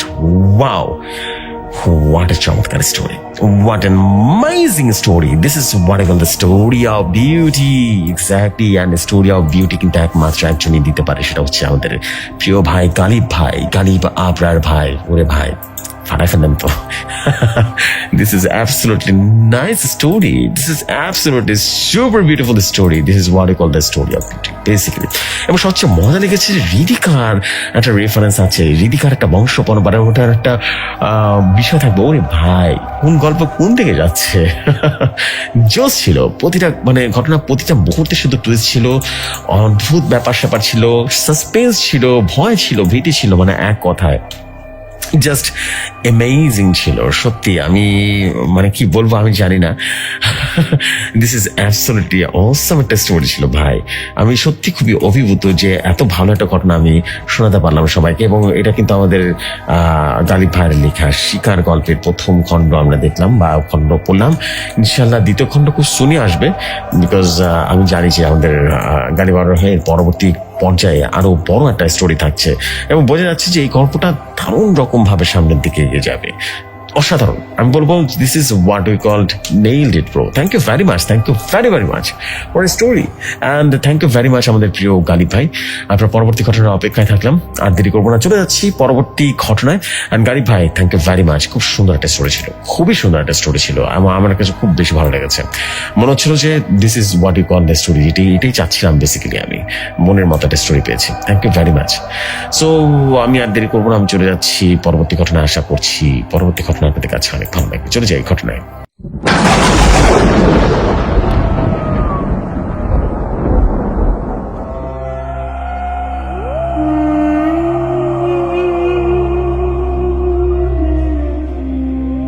ঘটনা আমার কাছে যেভাবে এসেছে আমি ঠিক সেভাবেই পড়ছি। লিখেছেন, আসসালামু আলাইকুম জসিম ভাই, আশা করি আপনি আল্লাহর অশেষ রহমতে অনেক ভালো আছেন এবং সুস্থ আছেন। আপনাদের দোয়ায় আমিও আল্লাহর রহমতে আলহামদুলিল্লাহ ভালো আছি। আমি আমার পরিচয়টা আগে দিইনি। আমি তানভীর তুষার, ঢাকা কেরানীগঞ্জ থেকে বলছি। ভৌতিকতা পাঠানো এটাই আমার প্রথম ঘটনা। জানি না কতটা গুছিয়ে লিখতে পারবো, বানান কিংবা দাড়ি কমায় কোনো ভুল ত্রুটি হলে অবশ্যই ক্ষমা সুন্দর দৃষ্টিতে দেখবেন। আর বেশি কথা বলার নেই, যে ঘটনাটি যেভাবে শুনেছি ঠিক সেভাবেই লিখে পাঠালাম। চম্পায়ের একজন পৈথে উপজাতি দুটি দোকান আছে শহরে তার। এখানে যোগাযোগ ব্যবস্থা ততটা উন্নত নয়। চম্পাই থেকে সামান্য আইজল যেতেই প্রায় এক প্রহর কেটে যায়। নিজ গ্রাম থেজাওয়াল থেকে চম্পায় পৌঁছাতে তাকে বেশ বেগ পোহাতে হয়। আপনাদেরকে চম্পাই সম্পর্কে কিছু কথা বলে নেই। চম্পাই দক্ষিণ পূর্ব ভারতের মিজোরাম প্রদেশের মায়ানমার সীমান্তবর্তী একটা ছোট্ট শহর। রাজধানী আইজল থেকে একটু বেশি দূরে নয়। ছোটারা জনপদ ঘিরে রয়েছে গাছগাছালিতে ঘেরা বন, বিভিন্ন বন প্রাণী আর বিস্তীর্ণ পাহাড়ি এলাকা। এই এলাকায় বিভিন্ন উপজাতির মানুষ রয়েছে। বাঙালি বলতে গেলে 1% হবে না। তুলনামূলকভাবে বৌদ্ধ ধর্মের লোকজন এখানে অধিক রয়েছে। আরো আছে খ্রিস্টান আর কিছু সংখ্যক মুসলিম। মিজোরামের অন্যান্য শহরগুলো যেমন লুঙ্গেল, কোলাসিপ, মামেত, আইজল, সাহিয়া ইত্যাদি শহরগুলো মতো চম্পায় একদম জনবহুল নয়। এখানে অধিকাংশ মানুষ বনজ সম্পদ আর ঝুম চাষের উপরে নির্ভরশীল। স্বল্প সংখ্যক মানুষ আছে যারা অন্যান্য উপায়ে জীবিকা নির্বাহ করে থাকে। লুইসে এবং পৈথে উপজাতির লোক সর্বাধিক অঞ্চলে। নিজেই ব্যবসা পরিচালনা করতে নিত্যই থেজাওয়াল থেকে চম্পায় আসা যাওয়া করেন। দীর্ঘ 22 বছর হলো একাই তিনি সবকিছু দেখাশোনা করছেন। এখন সময় এসেছে নিজের ছেলেকে সবকিছু গুছিয়ে দেওয়ার। তার একমাত্র ছেলে, নাম শিয়ান, বয়স 25 ছুঁই। ত্রিপুরা বিশ্ববিদ্যালয় থেকে গত বছর হলো গ্র্যাজুয়েশন কমপ্লিট করেছে সে। তখন থেকে কিছু করার চিন্তা করছে। বাবার খেয়াল ছেলেকে ব্যবসা গুছিয়ে দিয়ে একটু আরাম করার। হারিকেনের আলোয় পথটা চলা খুব বিরক্তিকর। এই আলোয় দূরবর্তী কোনো কিছু আবছা ভাবে বোঝা অসম্ভব প্রায়। দেখতে চাওয়াটা আরো বেশি বিড়ম্বনা বটে। তার উপরে পাহাড়ে আঁকাবাঁকা পথ, ভারী বর্ষণে পাহাড়ের মাটি ধসে অনেক জায়গায় ভেজা এবং মাটির উঁচু ডিভি তৈরি হয়েছে।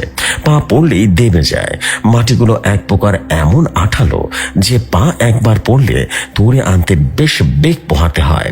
এক হাতে সাইকেল আর অন্য হাতে হারিকেন ধরে বাজারের দিকে এগিয়ে যাচ্ছেন সিয়ান। ওকে চম্পায় যেতে হবে। ওর পিসি এসেছেন লুংলুই থেকে, তাকে নিয়ে আসতে হবে। কিন্তু তার আগে থেজাওয়াল বাজার পর্যন্ত পৌঁছাতে ওর অবস্থা খারাপ হয়ে যাচ্ছে। রাস্তার এমন বিদিকিচ্ছা অবস্থা জানলে সাইকেলটা আরো কষ্ট করে বইতে হতো না। অর্ধেক পথ এসে আবারও পিছন ফিরে যাওয়াটাই সম্পূর্ণ বোকামি। থেজাওয়াল থেকে গাড়িতে যেতে হবে চম্পায়। ভারী বর্ষণ হলেও আকাশে এখন মেঘের ছিটা ফোটা নেই। তারা গুলো যেন বেশি উজ্জ্বল হয়ে জ্বলছে। আকাশটা যেন আরো অদ্ভুত রূপ নিয়েছে। নাগেশ্বরের বাগানটা এখন বোঝা যাচ্ছে। গাছগুলো দূর থেকে দেখলে একদম ভুতুরে ভুতুরে লাগে। ভীত হতে অন্ধকারের চেয়ে বেশি কিছুর দরকার হয় না। যেখানে রাস্তার পাশে এমন নাগেশ্বরকে বাগানে থাকে, এরকম ভয় পেয়ে বসে থাকে। পাহাড়িদের কাছে এই কাজ অশুভ। শিয়ান ভালো করে জানে এই বাগানটা মোটেও শুভতার নয়। তাছাড়া বাগানে ঘটে যাওয়া ঘটনা শিয়ানের মাথায় ভালোভাবেই গাঁথা আছে। কিন্তু এই মুহূর্তে এই বিভৎস সেই ঘটনাটা স্মৃতি থেকে তাড়াতে পারছে না। ঘটনা মনে আসলো তা একদম বাগানের সামনে এসে। প্রতিবার অন্য মনস্ক হয়ে যাওয়ার চেষ্টা করলেও এবার ব্যর্থ হচ্ছে সে। 3 দিন আগে ঘটে যাওয়া ঘটনা সিয়ানের বিস্ময়ের দরজাটা আরো যেন প্রসারিত করেছে। ব্যাপারটা নিয়ে ও অনেক ভেবেছে, কিন্তু কোনো হিসেবে মিলাতে পারেনি। বাগান বেশ বড়, ভেতরের দিকে রীতিমতো প্রায় 8 কিলোমিটার জায়গা জুড়ে ব্যাপ্তি রয়েছে।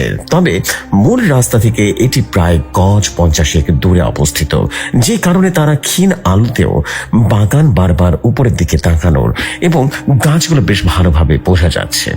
কোথাটা শিয়াল ডেকে উঠল। খুব সতর্কতার সাথে শিয়ান পথ চলছে। দল বেঁধে শিয়ালের আক্রমণ মোটেই অস্বাভাবিক কোনো ব্যাপার নয়। থেজাওয়ালের এই রাস্তাটি সন্ধে নাগাদ অন্ধকার আর নির্জন হয়ে যায়। একরকম যেন ভয়ঙ্কর নির্জনতা ধারণ করে। এলাকাবাসী 7-8টার মাঝে ঘরে ফিরে যায়। এখানে রাতের পর একা একা সচরাচর কেউ চলাফেরা করে না। এই নাগেশ্বরের বাগানটিতে গত পরশুদিন এক মেয়ের লাশ পাওয়া গেছে। শুধুমাত্র গলার ডান দিকে বাদে আর কোনো উল্লেখযোগ্য চিহ্ন পাওয়া যায়নি লাশের দেহে। কিছু একটা যেন গলার ডান পাশে মাংসটি কামড়ে তুলে নিয়েছে। ক্ষত কোমরের চিহ্ন পাওয়া গেছে। লাশটিকে পরে মিজোরামের আইজলে পাঠিয়ে দেওয়া হয়। এখন আবারও গুঞ্জন শোনা যাচ্ছে ভান টাওয়ারের জলপ্রপাতের কাছে নাকি একটা লাশ পাওয়া গেছে, যার অবস্থা হুবহু এই মেয়েটার লাশের মতোই, অর্থাৎ গলার ডান দিকে মাংসহীন। আর জলপ্রপাতটি খুব নির্জন এলাকায়। কি এক অশুভ আতঙ্কে নাকি লোকজন এলাকা ছেড়ে পালিয়ে যাচ্ছে। পাইন গাছগুলো পার হয়ে যাচ্ছে সিয়ান, এবং তিজওয়ানে দোকানগুলোর প্রদীপের আলো দেখা যাচ্ছে। একটু থেমে ঘড়ি দেখেন বসে 7:30 সবে। সাইকেলটা আপাতত রাইসিমার দোকানে রাখলো এবং সিয়ানের বাল্যবন্ধু প্রদীপের দিদিমা রাইসিমা ছোটবেলা থেকে সিয়ানকে বেশ মায়া করেন বৃদ্ধা। প্রায়শই এই সময় সিয়ানকে তিনি চম্ফায় যেতে দেখেন। কি ব্যাপার সিয়ান, চম্ফায় যাচ্ছ নাকি? জি হ্যাঁ, লুইংলে থেকে পিসি এসে বসেছেন বাবার দোকানে। বাবা ফোন দিয়ে আসতে বললেন। ও আচ্ছা আচ্ছা, তা দাদু শুনলাম তুমি নাকি কাল চুরিও করবে। কে বললো তোমায়? শুনেছি আমি। ও, একটু শখ হলো তাই লিখলাম আর কি। আর আইসি বা কয়দিন বলো। আচ্ছা দাদু, আমি তাহলে আসি এখন। ঠিক আছে ঠিক আছে, তুমি এসো, একসাথে তবে ফিরবো। যেতে যেতে শিয়নের আওয়াজ ভেসে এলো। আচ্ছা, সৈরা হচ্ছে পাহাড়িদের এক ঐতিহ্যবাহী নৃত্য বিশেষ। এটা বিভিন্ন উৎসবে পাহাড়িরা পরিবেশ করে থাকে বা পরিবেশন করে থাকে। তার লুসাই উপজাতির পেয়ালকুট বা ফসল কাটার উৎসব আমরা বাঙালি যাকে নবান্ন উৎসব হিসেবেই জানি। তিজওয়ানে একটি দোকানও খোলা নেই, নিস্তব্ধ হয়ে গেছে। অনেক আগেই সেটা বোঝা যাচ্ছে। রাইসিমার দোকানটা খোলা থাকার কথা নয়। ভালো হয়েছে এই জল কাদায় আর সাইকেলটি বয়ে বেড়াতে হবে না। নিশ্চয়ই সেটা ভেতরের তালা বন্ধ আছে। সাথে আছে পিসি এবং পেশতুত বোন সুকি। আলোবিহীন, উঁচু নিচু আর কাদায় ভরা পাহাড়ের রাস্তা ধরে এগিয়ে যাওয়াটা মুশকিল হয়ে পড়বে। বেশ চিন্তায় পড়ে গেছে শিয়ান। আলোর জোগাড় হলেও এদের নিয়ে ভালো বেগ পোহাতে হবে। রাস্তায় তো অনেক কাদা হবে। শিয়ান, তুমি কি আলো এনেছো? হ্যাঁ পিসি, এনেছি তো, কিন্তু রাইসিমা দোকান বন্ধ করে চলে গেছে। আমি ভেবেছি তাড়াতাড়ি ফিরতে পারবো, কিন্তু আমাদের এত দেরি হয়ে যাবে ভাবতেই পারিনি। তাহলে এখন অন্ধকারের এই আলোকে বিহীন কিভাবে পথ চলবো? চিন্তা করো না পিসি, একটা ব্যবস্থা হয়ে যাবে। তোমরা এখনটা একটু বসো, আমি আলোর ব্যবস্থা করি। রাত 9টা 9:30 মধ্যে বাজার ঘুমিয়ে গেলেও মানুষ কিন্তু এখনো ঘুমায়নি। আর দোকানিকে ডেকে শিয়ান আলোয় নিয়ে ফিরে এলো। বাদসাধ্য কাদা, কিন্তু উপায় নেই। এই কাদা পেরিয়ে যেতে হবে সবাইকে। চলো পিসি, এবার রওনা দেওয়া যাক। হ্যাঁ চলো। খুব সতর্কতার সাথে সবাই হেঁটে চলছে। মাঝে মাঝে এদিক ওদিক মাথা ঘুরিয়ে দেখে নিচ্ছে। ইদানিংকালে এই পথে যত ভয়ঙ্কর আর বিপজ্জনক হয়ে উঠেছে, সেটা 3জন মানুষের মাথায় ভালোভাবে গাঁথা আছে। সেনার পিছু শুনেছে এখানে নাগেশ্বর বাগানের একটা মেয়ের লাশ পাওয়া গেছে, আর তাও ভয়ঙ্কর কিছুর আক্রমণে। কয়েকটা শিয়াল ডেকে উঠলো আশেপাশে হবে হয়তো বা কোথাও, কিন্তু ভয়ের ব্যাপারটা সেটা না। শিয়াল আক্রমণ করে দল বেঁধে, তবে একের অধিক মানুষ একসাথে থাকলে ওরা তা ভয় করে না। ভয়টা অন্য কিছুতে। 3জনের কেউ জানে না যে কতটা ভাবছে অথবা ভাবছে না। সে অজানা ভয় নিয়ে এবং পাইনের গাছগুলো পেরিয়ে যাচ্ছে। সবাই আকাশে চাঁদের আলো খুব ক্ষীণ, তারাগুলো জল জল করছে, তবুও ভীষণ অন্ধকার। একরকম কিছুই যেন বোঝার উপায় নেই। শিয়ানের পিসি এই গায়ের মেয়ে, ছোট থেকে বড় হয়েছে এখানটাতেই। এই বড় হয়ে ওঠা অব্দি এমন কোনো ঘটনা নেই যে সে জানে না।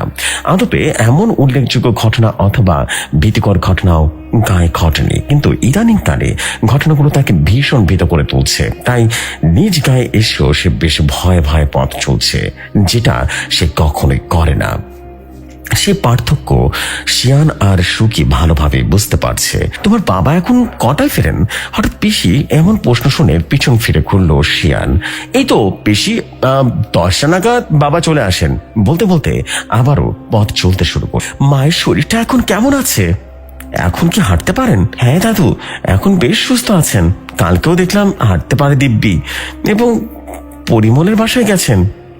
একসাথে হাঁটার সময় একটু থেমে নিল সিয়ান। নাগেশ্বরের বাগানের কাছে এসে গেছে ওরা। চারদিকে একটা ঠান্ডা ঠান্ডা আমেজ বিরাজ করছে। তবে নাগেশ্বরের বাগানের কাছে এসে ওরা থেমে গেছে।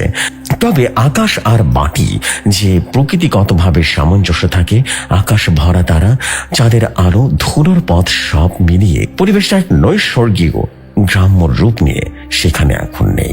জল কাদার জন্য যা পার্থক্য সৃষ্টি করেছে। হঠাৎ সুখী অনুভব করলো ওর হাতে কারো হাতে স্পর্শ, কিন্তু মা তো বাম পাশে ওর থেকে খানিকটা দূরে রয়েছে, আর সিয়ানকেও দেখা যাচ্ছে সামনে হারিকেন হাতে নিয়ে এগিয়ে যাচ্ছে। তবে এটা কার হাত ধরে আছে সুকি? আর একটু ভালোভাবে অনুভব করার চেষ্টা করলো সে, ব্যাপারটা ভ্রম নাকি অন্য কিছু, কিন্তু স্পষ্ট যেন অনুভব করতে পারলো তার হাত ধরে আছে অন্য এক অদৃশ্য হাত। তবে বেখেয়ালি ভাবেই সেই ব্যাপারটা ভাবছে, যে কারণে এখনো সে সজ্ঞানে আছে। তার মনে হচ্ছে সে হয়তোবা ঘোরের মাঝে আছে, অথবা হাত জমে যাওয়ার কারণে এমনটা লাগছে। তাই স্বাভাবিকভাবে হাতটি জোরে ঝাড়া দিল। না, হাত ছাড়া যাচ্ছে না, বরং আরো শক্ত করে তার হাতটি চেপে ধরেছে ওই অদৃশ্য হাত। এবার সজোরে চিৎকার দিয়ে উঠল সুখী। ওর চিৎকার শুনে সাথে সাথে হারিকেনটা ওর দিকে ঘুরানো শিয়ান হাত দুটো জোর করে ভীষণ কাঁপা কাঁপছে মেয়েটি। ভয় চোখ দুটো ফ্যাকাশে হয়ে গেছে। কি হয়েছে সুখী? মেয়ের দু কাঁধে ঝাড়া দিয়ে পাশে এসে দাঁড়ালো মাংথিলি। এমন ভাবে চিৎকার দিয়ে উঠলি কেন? মা, মা এখানে। আঙ্গুল দিয়ে নিজের ডান পাশে ইশারা করছে সুখী। কি এখানে? আমার হাতে ধরে আছে। হাত? কিসের হাত? আমার সাথে সাথে কিছু একটা হেঁটে চলছিল আমার হাত ধরে। হাঁ হয়ে আছে সুখীর হাত, এবং আলো ধরে আছে শিয়ান। সাদা চামড়ার একদম স্পষ্ট বোঝা যাচ্ছে আঙ্গুলের ছাপগুলো। যেহেতু রাস্তার চারপাশে একদম ফাঁকা, সে হিসেবে কোনো মানুষ যদি এটা করে থাকতো তবে অবশ্যই দ্রুত অদৃশ্য হয়ে যাওয়ার কথা নয়। সুতরাং কারো বুঝতে বাকি রইল না কিসের পাল্লায় পড়েছে তারা। শিয়ান আলোটিকে একবারে চারিদিকে ভালোভাবে ঘুরিয়ে দেখে নিল, কোনো কিছু নজর এলো না। সুখীকে সাহস দেওয়ার কোনো উপায় নেই, ওদের তেমনি নিজেদেরকে ভাষা নেই। কি করবে, কি বা করা যাবে? স্পষ্ট আঙ্গুলের ছাপ দেখা যাচ্ছে সুখীর হাতে। তার উপরে কে ধরলো? মানুষটা অন্য কিছু। আবার সাথে সাথে উধাও। সবকিছু ভয়কে দানা বাঁধতে শুরু করে দিয়েছে। মা মেয়ে দুজনেই খুব কাঁপছে। শিয়ান বুঝতে পারছে ব্যাপারটা। বৃদ্ধের নাম জপতে জপতে পা পাড়িয়ে চললেন সবাই। শিয়ান বেশ সাহসী ছেলে। ও যখন কোনো ভয়ের মুখোমুখি হয় তখন ও বুঝতে পারে না আসলে ও ভয় পাচ্ছে কিনা। ভয় আসলে অন্য কোনো কিছু, যেখানে নিজেকে সামাল দেওয়া বেশ কষ্টসাধ্য। শিয়ান এক্ষেত্রে বিপরীত। এর স্পষ্টতা ও নিজেকে স্থির রাখতে মাঝে মাঝে পেয়েছে। পাশাপাশি ঘেঁষে হেঁটে চলেছে তিনজন। নাগেশ্বরের বাগান পার হয়ে গেছে সবাই।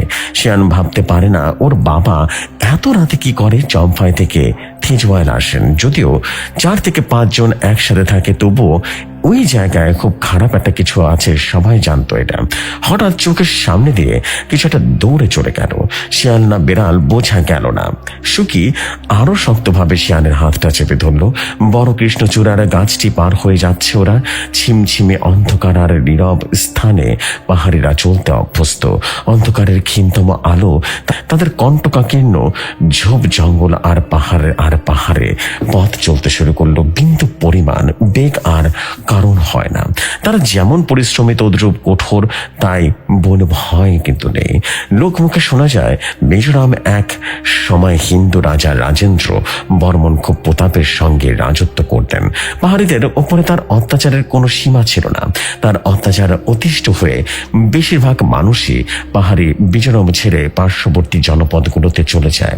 আজও পাহাড়িরা কারোর দ্বারা অত্যাচারিত হলে ওই রাজ্যের নাম তাকে শাপ দেয়া হয়। জনশ্রুতিতে আছে কামাখ্যা দেবী নাকি এই স্থানকে অভিশাপ দিয়েছিলেন। বড় কোনো দুর্ঘটনা এখানে কামাখ্যা দেবী অভিশাপেরই ফল, এটাই পাহাড়িদের বিশ্বাস। বেশি ঢালাও করে কামাখ্যা দেবীর পূজাও হয় এখানে প্রতি বছর। পাহাড়িরা কুসংস্কারে আত্মবিশ্বাসী, তাই বলে সবকিছুই যে ধারণা ভুল সেটা বললে উচিত হবে না, বা বিচার করা উচিত হবে না তাদের প্রতি। পরিমলের বাড়ির কাছাকাছি চলে এসেছে সবাই। এক হাতে কাপড়কে মাটি থেকে উঠিয়ে ধরে আরেক হাতে শিয়ানের হাত শক্ত করে ধরে বেশ তোড়জোড় করা শুরু করলো, এবং তোড়জোড় করে হাঁটছে মাংথিলি, যেন তাকে হেঁচড়ে টেনে নিয়ে যাচ্ছে শিয়ান। কিন্তু ব্যাপারটা তা নয়। মাংথিলি শিয়ানের সাথে সামনাসামনি চলতে চাইছেন, কিন্তু বেচারি পেরে উঠছেন না। সুখীর হাতে হারিকেনটা নিয়ে তার পিছু পিছু চলছে দুজন। এক হাতে ব্যাগ, আরেক হাতে পিসিকে ধরে পথে চলতে শিয়ানের বেশ দুর্ভোগ পোহাতে হচ্ছে। কুকুরগুলো একসাথে ঘেউ ঘেউ করে ডেকে যাচ্ছে, যেন কিছুটা দেখতে পেয়েছে। সুখী আলো নিয়ে দাঁড়িয়ে গেল। আর একটু হলেই শিয়ানের হাতে দুলছে, ব্যাগের সাথে থাকা লেগে পড়ে যেত। কি হলো? সুখী দাঁড়িয়ে গেল কেন? যাও, এগিয়ে যাও, এই তো এসে গেছে, আমার ভয় করছে, আমরা তুমি ধরো শিয়ান। আর ওই তো বাড়ি দেখা যাচ্ছে, কুকুরগুলো আমাদেরকে দেখছে, ওইভাবে ডেকে উঠেছে। এগুলো আমাদের পাড়ার কুকুর, ভয় পাওয়ার কিছু নেই, কামড়াবে না, যাও যাও। সন্দেহকে গোপন করে সইকে সাহস দেওয়ার চেষ্টা করলো শিয়ান। কুকুরগুলো আরো জোরে জোরে ডেকে উঠেছে। শিয়ান বুঝতে পারছে ওগুলো কিছু একটা দেখছে, নয়তো এমন ভাবে চিৎকার করার কথা নয়। ব্যাপারটা ওর কাছে স্বাভাবিক মনে হচ্ছে না। বাড়ির টিলা বেশ সবাই উপরে উঠেছে, খুব পিচ্ছিল হয়ে বাড়ির রাস্তা বেশ কষ্ট করে উঠোন পর্যন্ত আসলো সেই শিয়ান। এক হাতে ব্যাগ, আরেক হাতে পিসিকে ধরে ঠিক উঠোনের মাঝখানে এসে একটু হাফ ছেড়ে নিল সে। উবু হয়ে দু হাত উঁচু করে দরজা খোলার জন্য মাকে ডাক দিল। বেশ পরিশ্রমী হয়ে গেছে, পেছন ফিরে ঘুরতেই পরক্ষণে আস্তে করে যেন মাংথিলি কাদার মাঝে ঢলে পড়ল।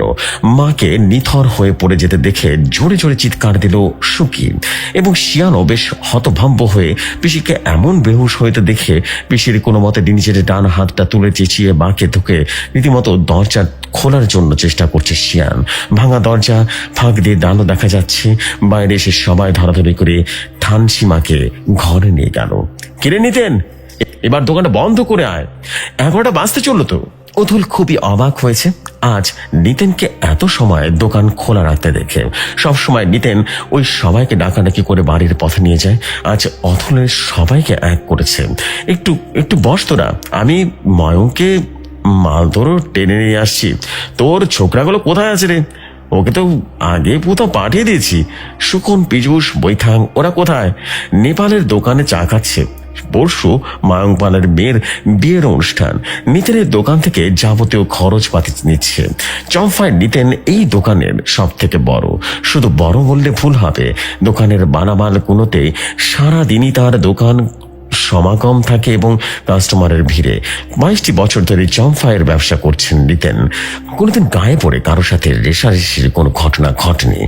বেশ নাম ডাক রয়েছে এই চম্পায়ের দক্ষিণে আদর পনেই পশ্চিম বাজারের ব্যবসায়ী সমিতির সহ সভাপতি সে, এবং দুজন থেকে মোট 5 জন এসে চম্পায় ব্যবসা করে।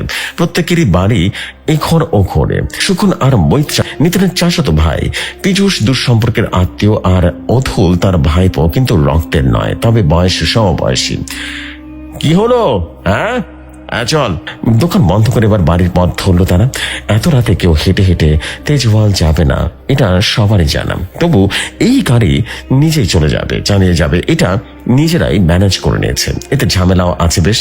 এই 5 জনের বাছে সবার আগে চম্পাই আসবে, সে গাড়ি সাথে করে নিয়ে আসবে, আর যাত্রী নিয়ে আসবে সেও। এভাবে ওরা প্রায় আসে যায়, এছাড়া কোনো উপায় নেই। আর এত রাতে গাড়িবিহীন তেজওয়াল যাওয়াটাও প্রায় অসম্ভব। গাড়ি চালাচ্ছে পীযূষ, যেন রাতের স্বর্গ পথে নেমে এসেছে। সবাই নিজ নিজ ঠিকানায় যাচ্ছে। খুব আয়েশ করে একটা সিগারেট ধরালো সুখন। এই সময়টা যথাযথই সুখময়। সাথে সাথে সুখনকে আরেকটা সিগারেট ধরাতে বলে সিগারেটটা নিয়ে নিল নিতেন। দুই পাশে পাহাড়, খানাখন্দন বিহীন রাস্তা, আকাশের তারার মেলা, যেন অন্যরকম সুখ অনুভব করছে বৈত্রাঙের। কিন্তু হঠাৎ তার কিছু একটা ভেবে নিয়ে যেন চৈতন্য উদয় হলো। বেশ ভীত সন্ত্রস্ত চেহারা। গতকাল থেকে ওকে ফিরে এসেছে ভেন্টুয়াং থেকে। একটা রিসর্টে কাজ করত পিয়ন হিসেবে। ছেলের মুখে শুনেছে ভেন্টুয়াং আর নাথুয়েলের লোকজন নাকি নিজেদের ঘর বাড়ি ছেড়ে পালাচ্ছে। প্রতিদিন রাতে নাকি কি সব ভয়ঙ্কর আওয়াজ শুনতে পাওয়া যায়, নিজেদের ঘরের আশেপাশে শোনা যায়। 2টি মেয়ে নিখোঁজ হয়েছে আজ 2 দিন হলো। এদিকে গতকালই আরেকটা মেয়ের লাশ পাওয়া গেছে উলজাঙ্গাতে। মেয়েটির সারা শরীর ছিল একদম রক্তশূন্য। একটা কাল্পনিক ছবি যেন ভেসে উঠল মৈত্রাঙ্গের চোখে, আর অমনি তার পুরোটা শরীর একটা ঝাড়াতে উঠল। পাশেই বসা ছিল নিতেন। ওকে এভাবে কেঁপে উঠে দেখে আশ্চর্য হলো। কিরে, কি হয়েছে? কি দেখছিস? হ্যাঁ, কিছু খেয়েছিস নাকি? হ্যাঁ না, কিন্তু কেমন যেন বিপদের গন্ধ পাচ্ছি। কিসের বিপদ? হ্যাঁ শুনিসনি বিবাং আর নিথাইনের অবস্থা? তা শুনেছি বই কি, কিন্তু বিপদের কি হলো এখানে? আমাদের এলাকাতে একই ঘটনা ঘটলো। এগুলো আসলে কি ঘটছে কিছু বুঝতে পারছি না, খুব ভয় আছি রে। আমার ছেলেটাও তো ফিরে এসেছে, ওদের রিসোর্টটা কি বন্ধ হয়ে গেছে? তাই নাকি? আরে হ্যাঁ, তবে তো ঘটনাটা খুব গুরুতর। আমার ভয়টা কিন্তু এখানে না, আমাদের ঘরে তো মেয়ে আছে, বুঝতে পারছিস নিশ্চয়ই। শুধুমাত্র মেয়েগুলো কেন এইভাবে করে মারা পড়ছে? আচ্ছা, এটা তো কোনো জন্তুর কাজ হবে না, নয়তো অমন এক পাশে মাংস তুলে রেখে যেত না, তাই না? পুরোটা সাবার করে দিয়ে যেত। সুখনের অমন কথায় ফের শরীরটা যেন ঝাঁকি দিয়ে উঠলো মৈত্রাং। অমন করে বলিস না ভাই, সেটা ঝাঁকি না যাই হোক না কেন, শুধু মানুষ ধরে নিয়ে যায়, এটা স্পষ্ট। কোন এলাকার কাকে ধরে নিয়ে গেছে, মেরে ফেলেছে নাকি কোনো খবর জানিস? আমাকে তো সুবিধা ঠেকছে না রে ব্যাপারটা। এই একটা করা উচিত আমাদের। আমার মেয়েটাকে নিয়ে দুশ্চিন্তা হচ্ছে। যুবতী মেয়েগুলো বাসা বাড়ি থেকে উধাও হয়ে যাচ্ছে। তোর কি মাথা খারাপ হয়ে যাচ্ছে নাকি? হ্যাঁ, আরে মেয়ে তোরা পেলি কোথায়? কোনো মেয়ে নেই তো। আর ঘরে তো দুটো মেয়ে আছে। সুগনের দিকে অবাক দৃষ্টিতে তাকালো মৈত্রাং। একটা পরিচিত চাহনি নিয়ে মুখটি ঘুরিয়ে বলতে লাগলো, তোরা যায় বলিস না কেন, সাবধানে থাকিস, বুঝতে পেরেছিস? দরজা টোকা পড়তেই ভেতর থেকে জবাব এলো, খুলছে।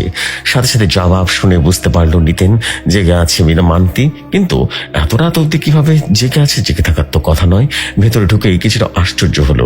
সবাই জেগে আছে, শুকে বিছানায় শোয়া, ওর মাথায় পানি ঢালা হচ্ছে।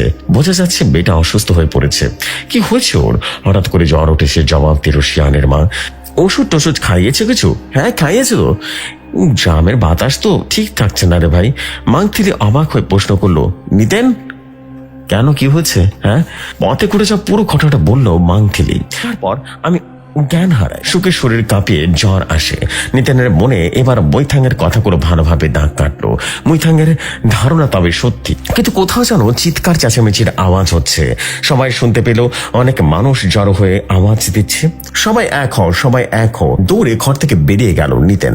শিয়ানও বাবার পিছু নিল, কিন্তু অনেক কান্নাকাটি করেও শিয়ানের আওয়াজ বোঝাই যাচ্ছে না কি ঘটেছে আসলে। সুখনের বাড়ি থেকে কান্নাকাটির আওয়াজ আসছে। দ্রুত এগিয়ে গেল সুখনের ঘরের দিকে। পিছুকে দেখে নিতেন জিজ্ঞেস করলো, কি হয়েছে এখানে? মৈত্রাং ঠিকই বলেছিল রে, সুখনের ছোট মেয়েটাকে পাওয়া যাচ্ছে না। বলিস কি? আরে হ্যাঁ, সুখন খেতে বসলে পালির মা পালিকে পানি আনতে পাঠায়। অনেকক্ষণ দেরি হওয়ার কারণে জোরে জোরে হাঁক দিয়ে ডাক দিচ্ছিল। পরে খবর আর পাওয়া যায় না। পরে সুখন বের হয়ে তন্ন তন্ন করে খোঁজে, কিন্তু পালিকে আর কোথাও পায় না। এরপরে আমরা ছুটে আসি সুখনের চিৎকার চেঁচামেচি শুনে। সুখন কোথায়? পাড়ার লোকদেরকে নিয়ে মেয়েদেরকে খুঁজতে গেছে। এইদিকে আয়। কোথায়?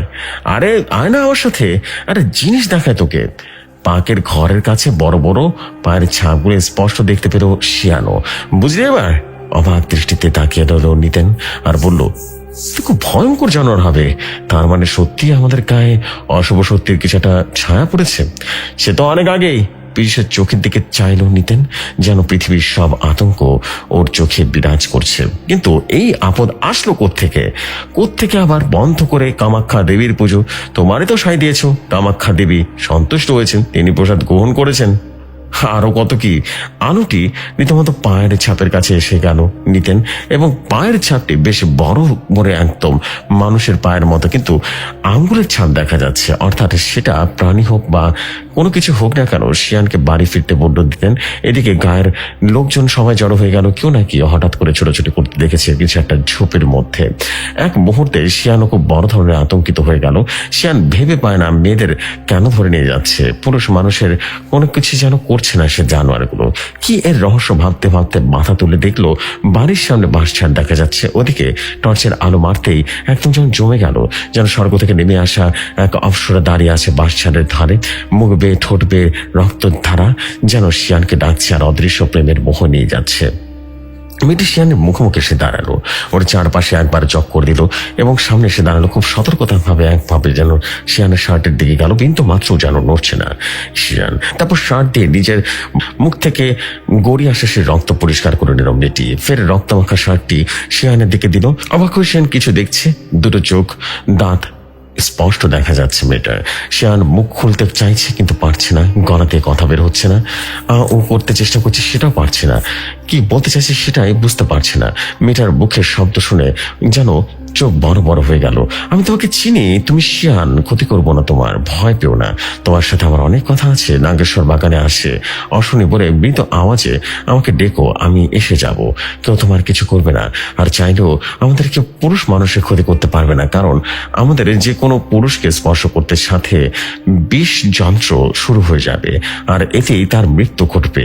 আমরা শুধু মোহনও ধরে রাখতে পারি তোমার, যে কারণে তুমি চাইলে আমার সাথে কথা বলতে পারছো না।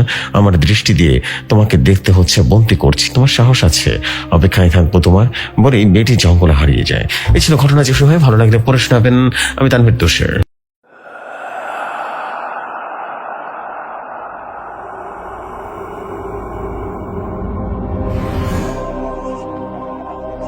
অসংখ্য ধন্যবাদ ঘটনাটি আমি বেসিকলি সত্যি কথা বলতে প্রথমের দিকে বুঝতে পারছিলাম, বাট ভেরি কনফিউজিং একটা স্টোরি ছিল। আমি আসলে বুঝতে পারছিলাম যে ঘটনাটা কি হলো এবং সর্বশেষে কোথায় গিয়ে পৌঁছালো। এবং সর্বশেষে তো ঘটনাটা মনে হলো যেন একেবারেই ছন্নছাড়া হয়ে গেল। এবং তার থেকে বড় কথা সেটা হচ্ছে লাস্টের দিকে আমি আসলে মানে কোথায় এসে শেষ হলো, কি হলো, I didn't get it. Get that যে আসলে হলোটা কি এখানে। But it's okay, no problem. মানে আপনি ঘটনাটা লিখেছেন কিনা সেটা আমি জানি না, আমার কাছে মনে হয়েছে আপনি কোথা থেকে একটা গল্প সম্ভবত আপনি কপি পেস্ট করেছেন। বাট যেটা লিখেছেন না কেন, এটা হজবল ছিল, মানে গল্পটা বোঝা যাচ্ছিল না বেসিক্যালি। আর তার থেকে বড় কথা আমি যেটা বুঝতে পারলাম সেটা হচ্ছে মোস্ট প্রবাবলি এইটা একটা ইংলিশ স্টোরিটাকে ডাবিং করে আপনি সম্ভবত বাংলা করেছেন, এবং এই জন্য এই গল্পটা আসলে ঠিকঠাক মতো বোঝা যাচ্ছিল না। এনিওয়েজ, আপনাকে ধন্যবাদ তানভীর তুষার। অ্যান্ড আপনার পরবর্তী ঘটনার অপেক্ষা থাকলাম। এর পরবর্তী ঘটনাটা একটু স্মুথ একটু গল্প লিখবেন, যেটা আমরা সচরাচর যে ধরনের গল্প লিখি, এবং যে ঘটনাগুলো আসলে বোঝা যায় যে কি হচ্ছে না হচ্ছে।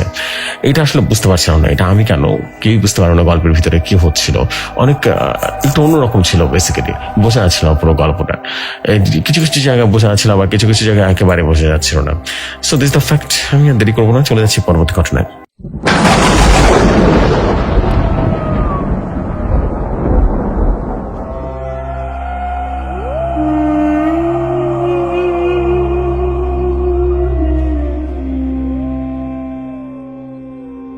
ঘটনাটা আমার কাছে যেভাবে এসেছে আমি ঠিক সেভাবেই পড়ছি। আসসালামু আলাইকুম জসু ভাই, কেমন আছেন আপনি? আশা করি আল্লাহর রহমতে ভালো আছেন। আজ আমি আমার জীবনে ঘটে যাওয়া একটা সত্য ঘটনা বলবো। আশা করি ঘটনাটি আপনাদের এবং দর্শকদের ভালো লাগবে। আমার নাম সাইম হাসান, স্বাধীন, বাসা লালিত বাড়ি, শেরপুর। বর্তমানে লালিতা বাড়ি টেকনিক্যাল কলেজে ইন্টার ফার্স্ট ইয়ারে পড়ি। আমার ঘটনাটা শুরু ঠিক এখান থেকে। ছোটবেলা থেকেই আমার ভূত নিয়ে গবেষণা করতে খুব ভালো লাগে। আমাকে সবাই সাহসী হিসেবে চেনে। আমি প্রায় দিন রাত 12টা থেকে 2টার দিকে ঘর থেকে বের হতাম। যত নাম করা ভৌতিক জায়গা আছে সেগুলোতে ঘুরে বেড়াতাম, কিন্তু কোনোদিন ওভাবে ভূতের সম্মুখীন হইনি। ছোটবেলা থেকে একজন বড় কবিরাজ হব বলে পণ করেছিলাম। কয়েকদিন আগে লালচাঁদ কবিরাজ নামে এক কবিরাজের কাছে গিয়েছিলাম। কবিরাজ শিখতে কিন্তু শিখায়নি, বলেছে বয়স হতে হবে, কিন্তু আমার আর তো সইছিল না। তাই আমি কবিরাজ না জানলেও আমার ভাব পুরোটাই কবিরাজের মতো ছিল। আমাদের বাড়ির পেছনের দিকে একটা হিন্দু শ্মশান আছে। দাদা দাদির মুখে শুনেছি অমাবস্যার রাতে সেখানে কিছু ভয়ঙ্কর আওয়াজ শোনা যায়, সেখানে নাকি অনেক ভূত প্রেত ঘুরে বেড়ায়। তাই সেই শ্মশানের প্রতি কৌতূহল আমার ছোটবেলা থেকে ছিল। কি আছে সেই শ্মশানে, কেন এখান থেকে অমাবস্যার রাতের শব্দ আসে, আমাকে দেখতে হবে। তাই আমি একদিন অমাবস্যার রাতে, মধ্যরাতে অর্থাৎ ফজরের নামাজের আগে সেই শ্মশানের উদ্দেশ্যে বেরিয়েছিলাম। আমার হাতে শুধু একটা টর্চ লাইট ছিল। আমি ছোটবেলা থেকে অনেক সাহসী, এই ধরনের কাজে আমি কখনোই ভয় করতাম না। তো যাই হোক, আমি শ্মশানের দিকে যেতে শুরু করলাম। হঠাৎ পায়ের দিকে তাকাতেই দেখি আমার পায়ের কাছে একটা কেউ সাপ চলে গেল, কিন্তু আমি একটু ভয় পেলাম না। অর্ধেকটা রাস্তায় গিয়ে মনে হলো আমি তো ইমাম সাহেবের দেওয়া সে শরীরটা বন্ধ করা তাবিজটা নিয়ে আসিনি। পরে ভাবলাম যা হবে হবে, ভূত প্রেত দেখে আমি ভয় পাই নাকি। এসব ভাবতে ভাবতে কখন যে শ্মশানের কাছে এসে পড়েছিলাম বুঝতেই পারিনি। শ্মশানের কাছে পৌঁছাতে আমার মনে হচ্ছিল আমার পেছনে কিছু দাঁড়িয়ে আছে, কিন্তু কিছুই দেখলাম না। আবার হাঁটা শুরু করলাম। দেখি আমার শরীরে কোথাও যেন গরম বাতাস লাগছে। আমি বুঝতে পারলাম এখানে কিছু একটা হচ্ছে।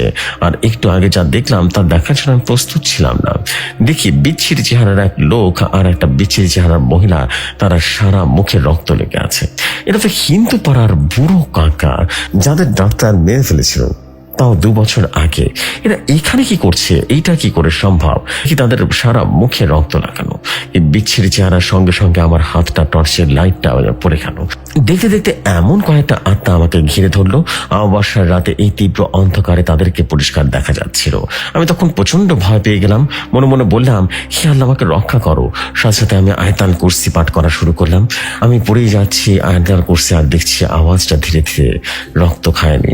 অনেক দিন রাতের বেলায় কেউ শ্মশানে আসে না, আর অমাবস্যার রাত। তখন সে বলল, অনেকদিন তো শ্মশানে চোখে পেলাম না, আজকে তোকে পেয়েছি, তোর রক্ত খাবো। আমি শুধু আয়তাল কুরসি পড়ে যাচ্ছি আর তারা হেসে যাচ্ছে আর বলছে, যা ইচ্ছা পর, আজকে তোর নিস্তার নেই, আজকে তোকে মরতে হবে। ঠিক তখনই মসজিদে ফজরের আজানের শব্দ ভেসে আসলো, আল্লাহু আকবার, আল্লাহু আকবার। তখন ভূতেরা খারাপ বাসায় গালাগালি দিতে দিতে রীতিমতো কোথায় যেন ভ্যানিশ হয়ে গেল। এরপর আমি অনেক ভয় পেয়েছিলাম, তাড়াতাড়ি বাড়ি ফিরে আসলাম। আল্লাহর অসীম রহমতে বেঁচে গিয়েছিলাম সেদিন। আর এখন থেকে আর কখনো তাদের সাথে দেখা হয়নি, আর আমার কবিরাজি করার ইচ্ছাটাও যেন মিটে গেছে। এই ছিল ঘটনা, ভালো লাগলে শেয়ার করতে পারেন।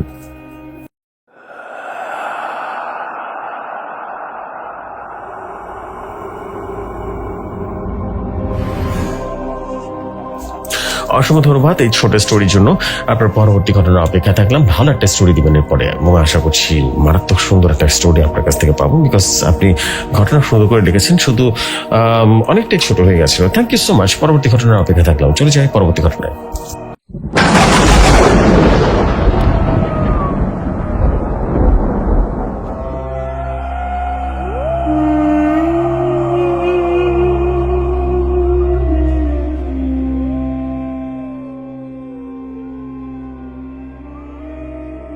ঘটনাটা আমার কাছে যেভাবে এসেছে আমি ঠিক সেভাবেই পড়ছি। তিনি লিখেছেন, আসসালামু আলাইকুম জোশ ভাই, আমার নাম মোহাম্মদ সিয়াম চৌধুরী, আমার বাসার রাজশাহী নাটোরের একটি গ্রামে। আশা করি আপনি এবং আপনার পরিবারের সকলে ভালো আছেন। আমি আল্লাহর রহমতে ভালো আছি, আপনাদের সকলের দয়া আলহামদুলিল্লাহ অনেক ভালো আছে।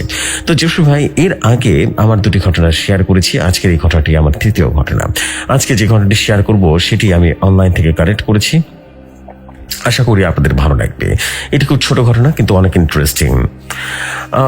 গল্পের নাম ভূতের বাড়ি। কালে শান্তিপুর নামে একটা ছোট গ্রাম ছিল। গ্রামটি ছিল সুন্দর, তবে তার ইতিহাস ছিল অশান্ত। গ্রামটির মধ্যে পুরনো বিশাল বাড়ি ছিল, যা সকলের মধ্যে ভয়ের কারণ হয়ে উঠেছিল। লোকেরা বলতো এই বাড়িতে কিছু অশরীর উপস্থিতি আছে, আশেপাশেও কেউ যেত না। গ্রামের মানুষরা অনেক আলোচনা করতো যে এই বাড়িটি ভালো না, এবং এই বাড়ি নিয়ে একটা গল্প ছিল যে একজন কৃপণ ব্যবসায়ী, যার নাম ছিল রুদ্র, তার স্ত্রী মৃণালী ছিল এক মায়াবিনী। এক রাতের রুদ্র তার স্ত্রীকে হত্যা করে, কারণ মারিনি তার অর্থ লুকিয়ে রেখেছিল। এরপর থেকে রুদ্রের আত্মা সেই বাড়িতে বন্দী হয়ে থাকে। কয়েক বছর পর গ্রামের এক সাহসী যুবক রাহুল নামে এক গল্প শুনে এবং সেই বাড়িতে রাত কাটানোর সিদ্ধান্ত নিল। রাহুল সাহস করে বলল, আমি একা যেতে পারবো, হয়তো কিছু নেই। রাহুলের 3 বন্ধু সোহেল, মনীষ, শিলা তাদেরকে যেতে মানা করলো। সে ভয় পিছিয়ে গেল, কিন্তু সোহেল ভয় ভয় বলল, সেখানে কিছু নেই, তবে রাতের অন্ধকারে আমাদের কিছু হবে না। রাত গভীর হলে তারা সে বাড়ির দিকে রওনা হলো।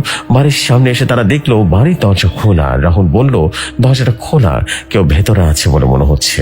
তারা ভেতর ঢুকে বলল, পুরনো আসবাবপত্র, ধুলো এবং অন্ধকারে তাদের চারপাশটা যেন ঘিরে ধরেছে। সোহেল বলল, এখানে সবকিছু ভেঙে পড়েছে রে। হঠাৎ করে কিছু শব্দ শুনতে পেল এবং মনে প্রচন্ড পরিমাণে ভয় পেয়ে গেল, এবং তাদের কাছে একটা পুরনো ছবি এলো। ছবি তারা দেখতে পেল, ছবিতে রুদ্র এবং মালিনী হাস্যোজ্জ্বল মুখ দেখা যাচ্ছিল। রাহুল বলল, এটা সেই মালিনী, এই বাড়িতে তাকে হত্যা করা হয়েছিল। একটা অদ্ভুত অনুভূতি তাদের মধ্যে জন্ম এলো। কিছুক্ষণ পর তারা বসে রাহুল ভাবতে লাগলো, যদি আমরা সত্যি তার আত্মাকে মুক্তি দিতে পারি তবে এই বাড়ির অভিশাপ মুছানো যাবে। তারা বের হয়ে গেল এবং একটা কূপের কাছে গিয়ে দাঁড়ালো। শিলা বলল, এখানে তো কিছুই নেই। রাহুল বলল, তবে শুনুন, যদি মালিনীর আত্মা মুক্তি পেতে চায় তবে আমাদের তাকে ডাকতে হবে। রাহুল এক প্রাচীন মন্ত্র উচ্চারণ করলো এবং মালিনী, তুমি আছো সেখানে, আমাদেরকে ডাক শোনো। আচমকা কূপের পানি তলানিতে যেন ভেঙে গেল এবং নারীর রূপ বের হয়ে আসতে লাগলো। মালিনীর মুখে হতাশার ছাপ। মালিনীর চিৎকার করে বলল, কিন্তু আমি এখানে বন্দি, আমার মুক্তি চাই, মুক্তি চাই। তারা চমকে উঠলো, কিন্তু রাহুল সাহসী হয়ে বলল, আমরা তোমাকে মুক্তি করতে চাই, কিন্তু তোমার গল্প শুনতে হবে। মালিনী বলল, আমার স্বামী আমাকে হত্যা করেছে, আমি তাকে কখনো অবিশ্বাস করিনি, কিন্তু আমার প্রেমের জন্য আমাকে চরম মূল্য দিতে হয়েছে। রাহুল তখন বলল, আমরা তোমার আত্মাকে মুক্ত করতে চাই। মালিনী আতঙ্কিত হয়ে বলল, তবে রুদ্র এখানেই আছে। সে আমার আত্মাকে ছাড়তে চায় না। আচমকা একটা ধোঁয়া চারপাশে ছড়িয়ে পড়লো এবং রুদ্রের আত্মা সামনে এসে দাঁড়ালো। রুদ্র চিৎকার করে বলল, তুমি এইখানে কেন? রাহুল ও তার বন্ধু বুঝতে পারলো তাদের মধ্যে একটা যুদ্ধ হতে চলেছে। রাহুল চিৎকার করে বলল, আমার মালিনীর মুক্তি চাই। রুদ্র গর্জন করে বলল, তুমি আমার স্ত্রী আত্মাকে মুক্ত করতে পারবে না। একে বিভৎস যুদ্ধ শুরু হয়ে গেল। রাহুল, সোহেল, মণি, মালিনী সবাই যেন যুদ্ধে লড়াই করতে লাগলো। একদিকে রুদ্র, অন্যদিকে তারা, চারপাশে যেন উপস্থিতি। মালিনী বলল, তোমরা যে সত্যি আমাকে মুক্ত করতে চাও তবে রুদ্রকে পরাস্ত করো। রাহুল সাহসী হয়ে বলল, আমরা আমাদের ভালোবাসার জন্য যুদ্ধ করব। যুদ্ধ চলতে লাগলো। অবশেষে রাহুল এক প্রাচীন বই থেকে একটা মন্ত্র পড়ল এবং ধীরে ধীরে সে দুর্বল হতে লাগলো। রুদ্র চিৎকার করে বলল যে না, আমি হারাতে পারি না। অবশেষে রাহুল এবং তার বন্ধুরা রুদ্রকে পরাস্ত করতে সক্ষম হলো এবং রুদ্রের আত্মা স্পষ্ট হয়ে গেল এবং মালিনী মুক্ত হলো। সবকিছু শান্ত হয়ে গেল। মালিনী ধীরে ধীরে হাওয়ার সাথে মিলে গেল। তো এই ছিল ঘটনা। যে সময় ভালো লাগলে পড়ে শোনাবেন। থ্যাংক ইউ সো মাচ আপনার ঘটনার জন্য। যদিও বুঝতে পারছি ঘটনাটা সম্ভবত আপনি ওয়েবসাইট থেকে নিয়েছেন অথবা এআই দিয়ে ঘটনাটা হয়তো লেখা হয়েছে, যেটা মনে হয়েছে আমার কাছে।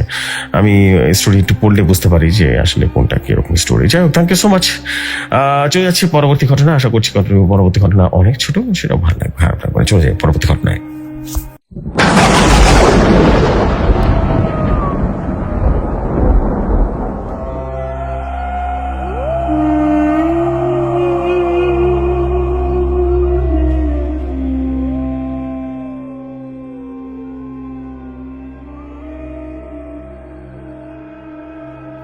ঘটনা আমার কাছে যেভাবে এসেছে আমি ঠিক সেভাবে পড়ছি। আসসালামু আলাইকুম জমশুর ভাই, আমি ইবনে ইসমাইল বলছি ব্রাহ্মণবাড়িয়া জেলার কসবা উপজেলার কোন একটি গ্রাম থেকে। আমি আমার দাদার মুখ থেকে শোনা 70টি ছোট্ট ঘটনা শেয়ার করবো। আসলে আমার দাদা একজন কবিরাজ। ওনার নাম এখানে উল্লেখ করলাম না। দাদা ব্রাহ্মণবাড়িয়া জেলার প্রায় অনেকেই আমার দাদার নাম জানে, এই জন্য আমি এখানে শেয়ার করলাম না। তো চলে যাই ঘটনায়। একদিন রাতে কারেন্ট চলে যাওয়ার কারণে আমি দাদার কাছে গিয়েছিলাম আর বললাম, দাদা তুমি তো কবিরাজ, তাহলে তোমার কাছে তো জিনের ঘটনা আছে, শোনো না। তখন দাদা বলল, না এইসব না বলাই ভালো, তুই পরে ভয় পাবি। আমি বললাম, না ভয় পাবো না, তুমি বলো না দাদা, প্লিজ বলো। তখন দাদা বলতে লাগলো, আচ্ছা শোন, আজ থেকে অনেক ছোটবেলার ঘটনা। তখন আমার বয়স কত হবে, 19 কিংবা 20 বছর। তখনকার সময় এসব গ্রাম অঞ্চলে গাছপালা চারদিকে, বন জঙ্গল, একেবারে শরীর অসুস্থ থাকার কারণে আমি রাতের বেলা এক জমিতে একা গিয়েছিলাম। তখন রাত কটা বাজে আমার জানা ছিল না, কারণ তখনকার সময় তার ঘড়ি ছিল না। খেতে কাজ করছিলাম, তখন আমি দেখতে পাই ক্ষেতের কোনায় 3 থেকে 4টা কুকুর মিলে একটা বিড়ালের উপর ঝাঁপিয়ে পড়েছে। কুকুরগুলো দেখতে অনেকটা ভয়ঙ্কর ছিল, চোখ দিয়ে আগুনের গোলা বেরোচ্ছে। আমি এসব দেখে বিড়ালটাকে বাঁচানোর জন্য এগিয়ে গেলাম। ঠিক তখনই কুকুর আমার গর্জন করে উঠলো, আমার উপরে রীতিমতো ঝাঁপিয়ে পড়লো। তখন আমি দেখলাম কুকুরগুলো যেন যতই আমার সামনে যাওয়ার চেষ্টা করছি, আমি আর আসতে পারছি না। তখন এশারের আজান দেওয়াতে কুকুরগুলো কোথায় যেন অদৃশ্য হয়ে গেল। তখন আমি দেখলাম বিড়ালটার সামনে এক জুব্বা পরা লোক দাঁড়িয়ে আছে। সে আমাকে দেখে বলল, জানি না আপনি কে, কিন্তু আমার ভাইকে বাঁচিয়েছেন, এর জন্য আপনাকে অসংখ্য ধন্যবাদ। তারপর আমি ওদেরকে প্রশ্ন করলাম, সেই জুব্বা পরা লোকটিকে আমি বললাম, আপনি কে? হ্যাঁ, আপনি কি বলতে চাইছেন? আমি জানি আসলে আমরা কোনো মানুষ নই, আমরা হলাম জিন, আর আমরা মুসলমান জিন। আমরা কোনো ক্ষতি করব না। আর সেই 4টা কুকুর হলো খারাপ প্রজাতির জিন। আর যখনই আপনি কি হচ্ছে দেখতে যান, তখনই আপনার উপরে হামলা করার চেষ্টা করে, কিন্তু আপনি 5 ওয়াক্ত নামাজ পড়ার কারণে সে আপনার কাছে আসতে পারেনি এবং আমার ভাইকে মেরে ফেলতো আপনি না আসলে। এজন্য আপনাকে অসংখ্য ধন্যবাদ। আমার ছোট ভাইয়ের নাম বিশাল। তখন আমি দেখলাম এই লম্বা জুব্বা পরা লোকটা ধীরে ধীরে ভ্যানিশ হয়ে গেল। তার চেহারা বুঝতে পারলাম, আহা কি যে সুন্দর, যে একবার তাকাবে সে কখনোই তাকে ভুলবে না। এই ছিল ছোট্ট ঘটনা। এরপর তারা অদৃশ্য হয়ে গেল। সো জেফরি ভাই, এই ছিল ঘটনা। ভালো লাগলে পড়ে শোনাবেন। ধন্যবাদ আপনাকে, অসংখ্য ধন্যবাদ এই ছোট্ট মিনি স্টোরির জন্য। চলে যাই পরবর্তী ঘটনায়।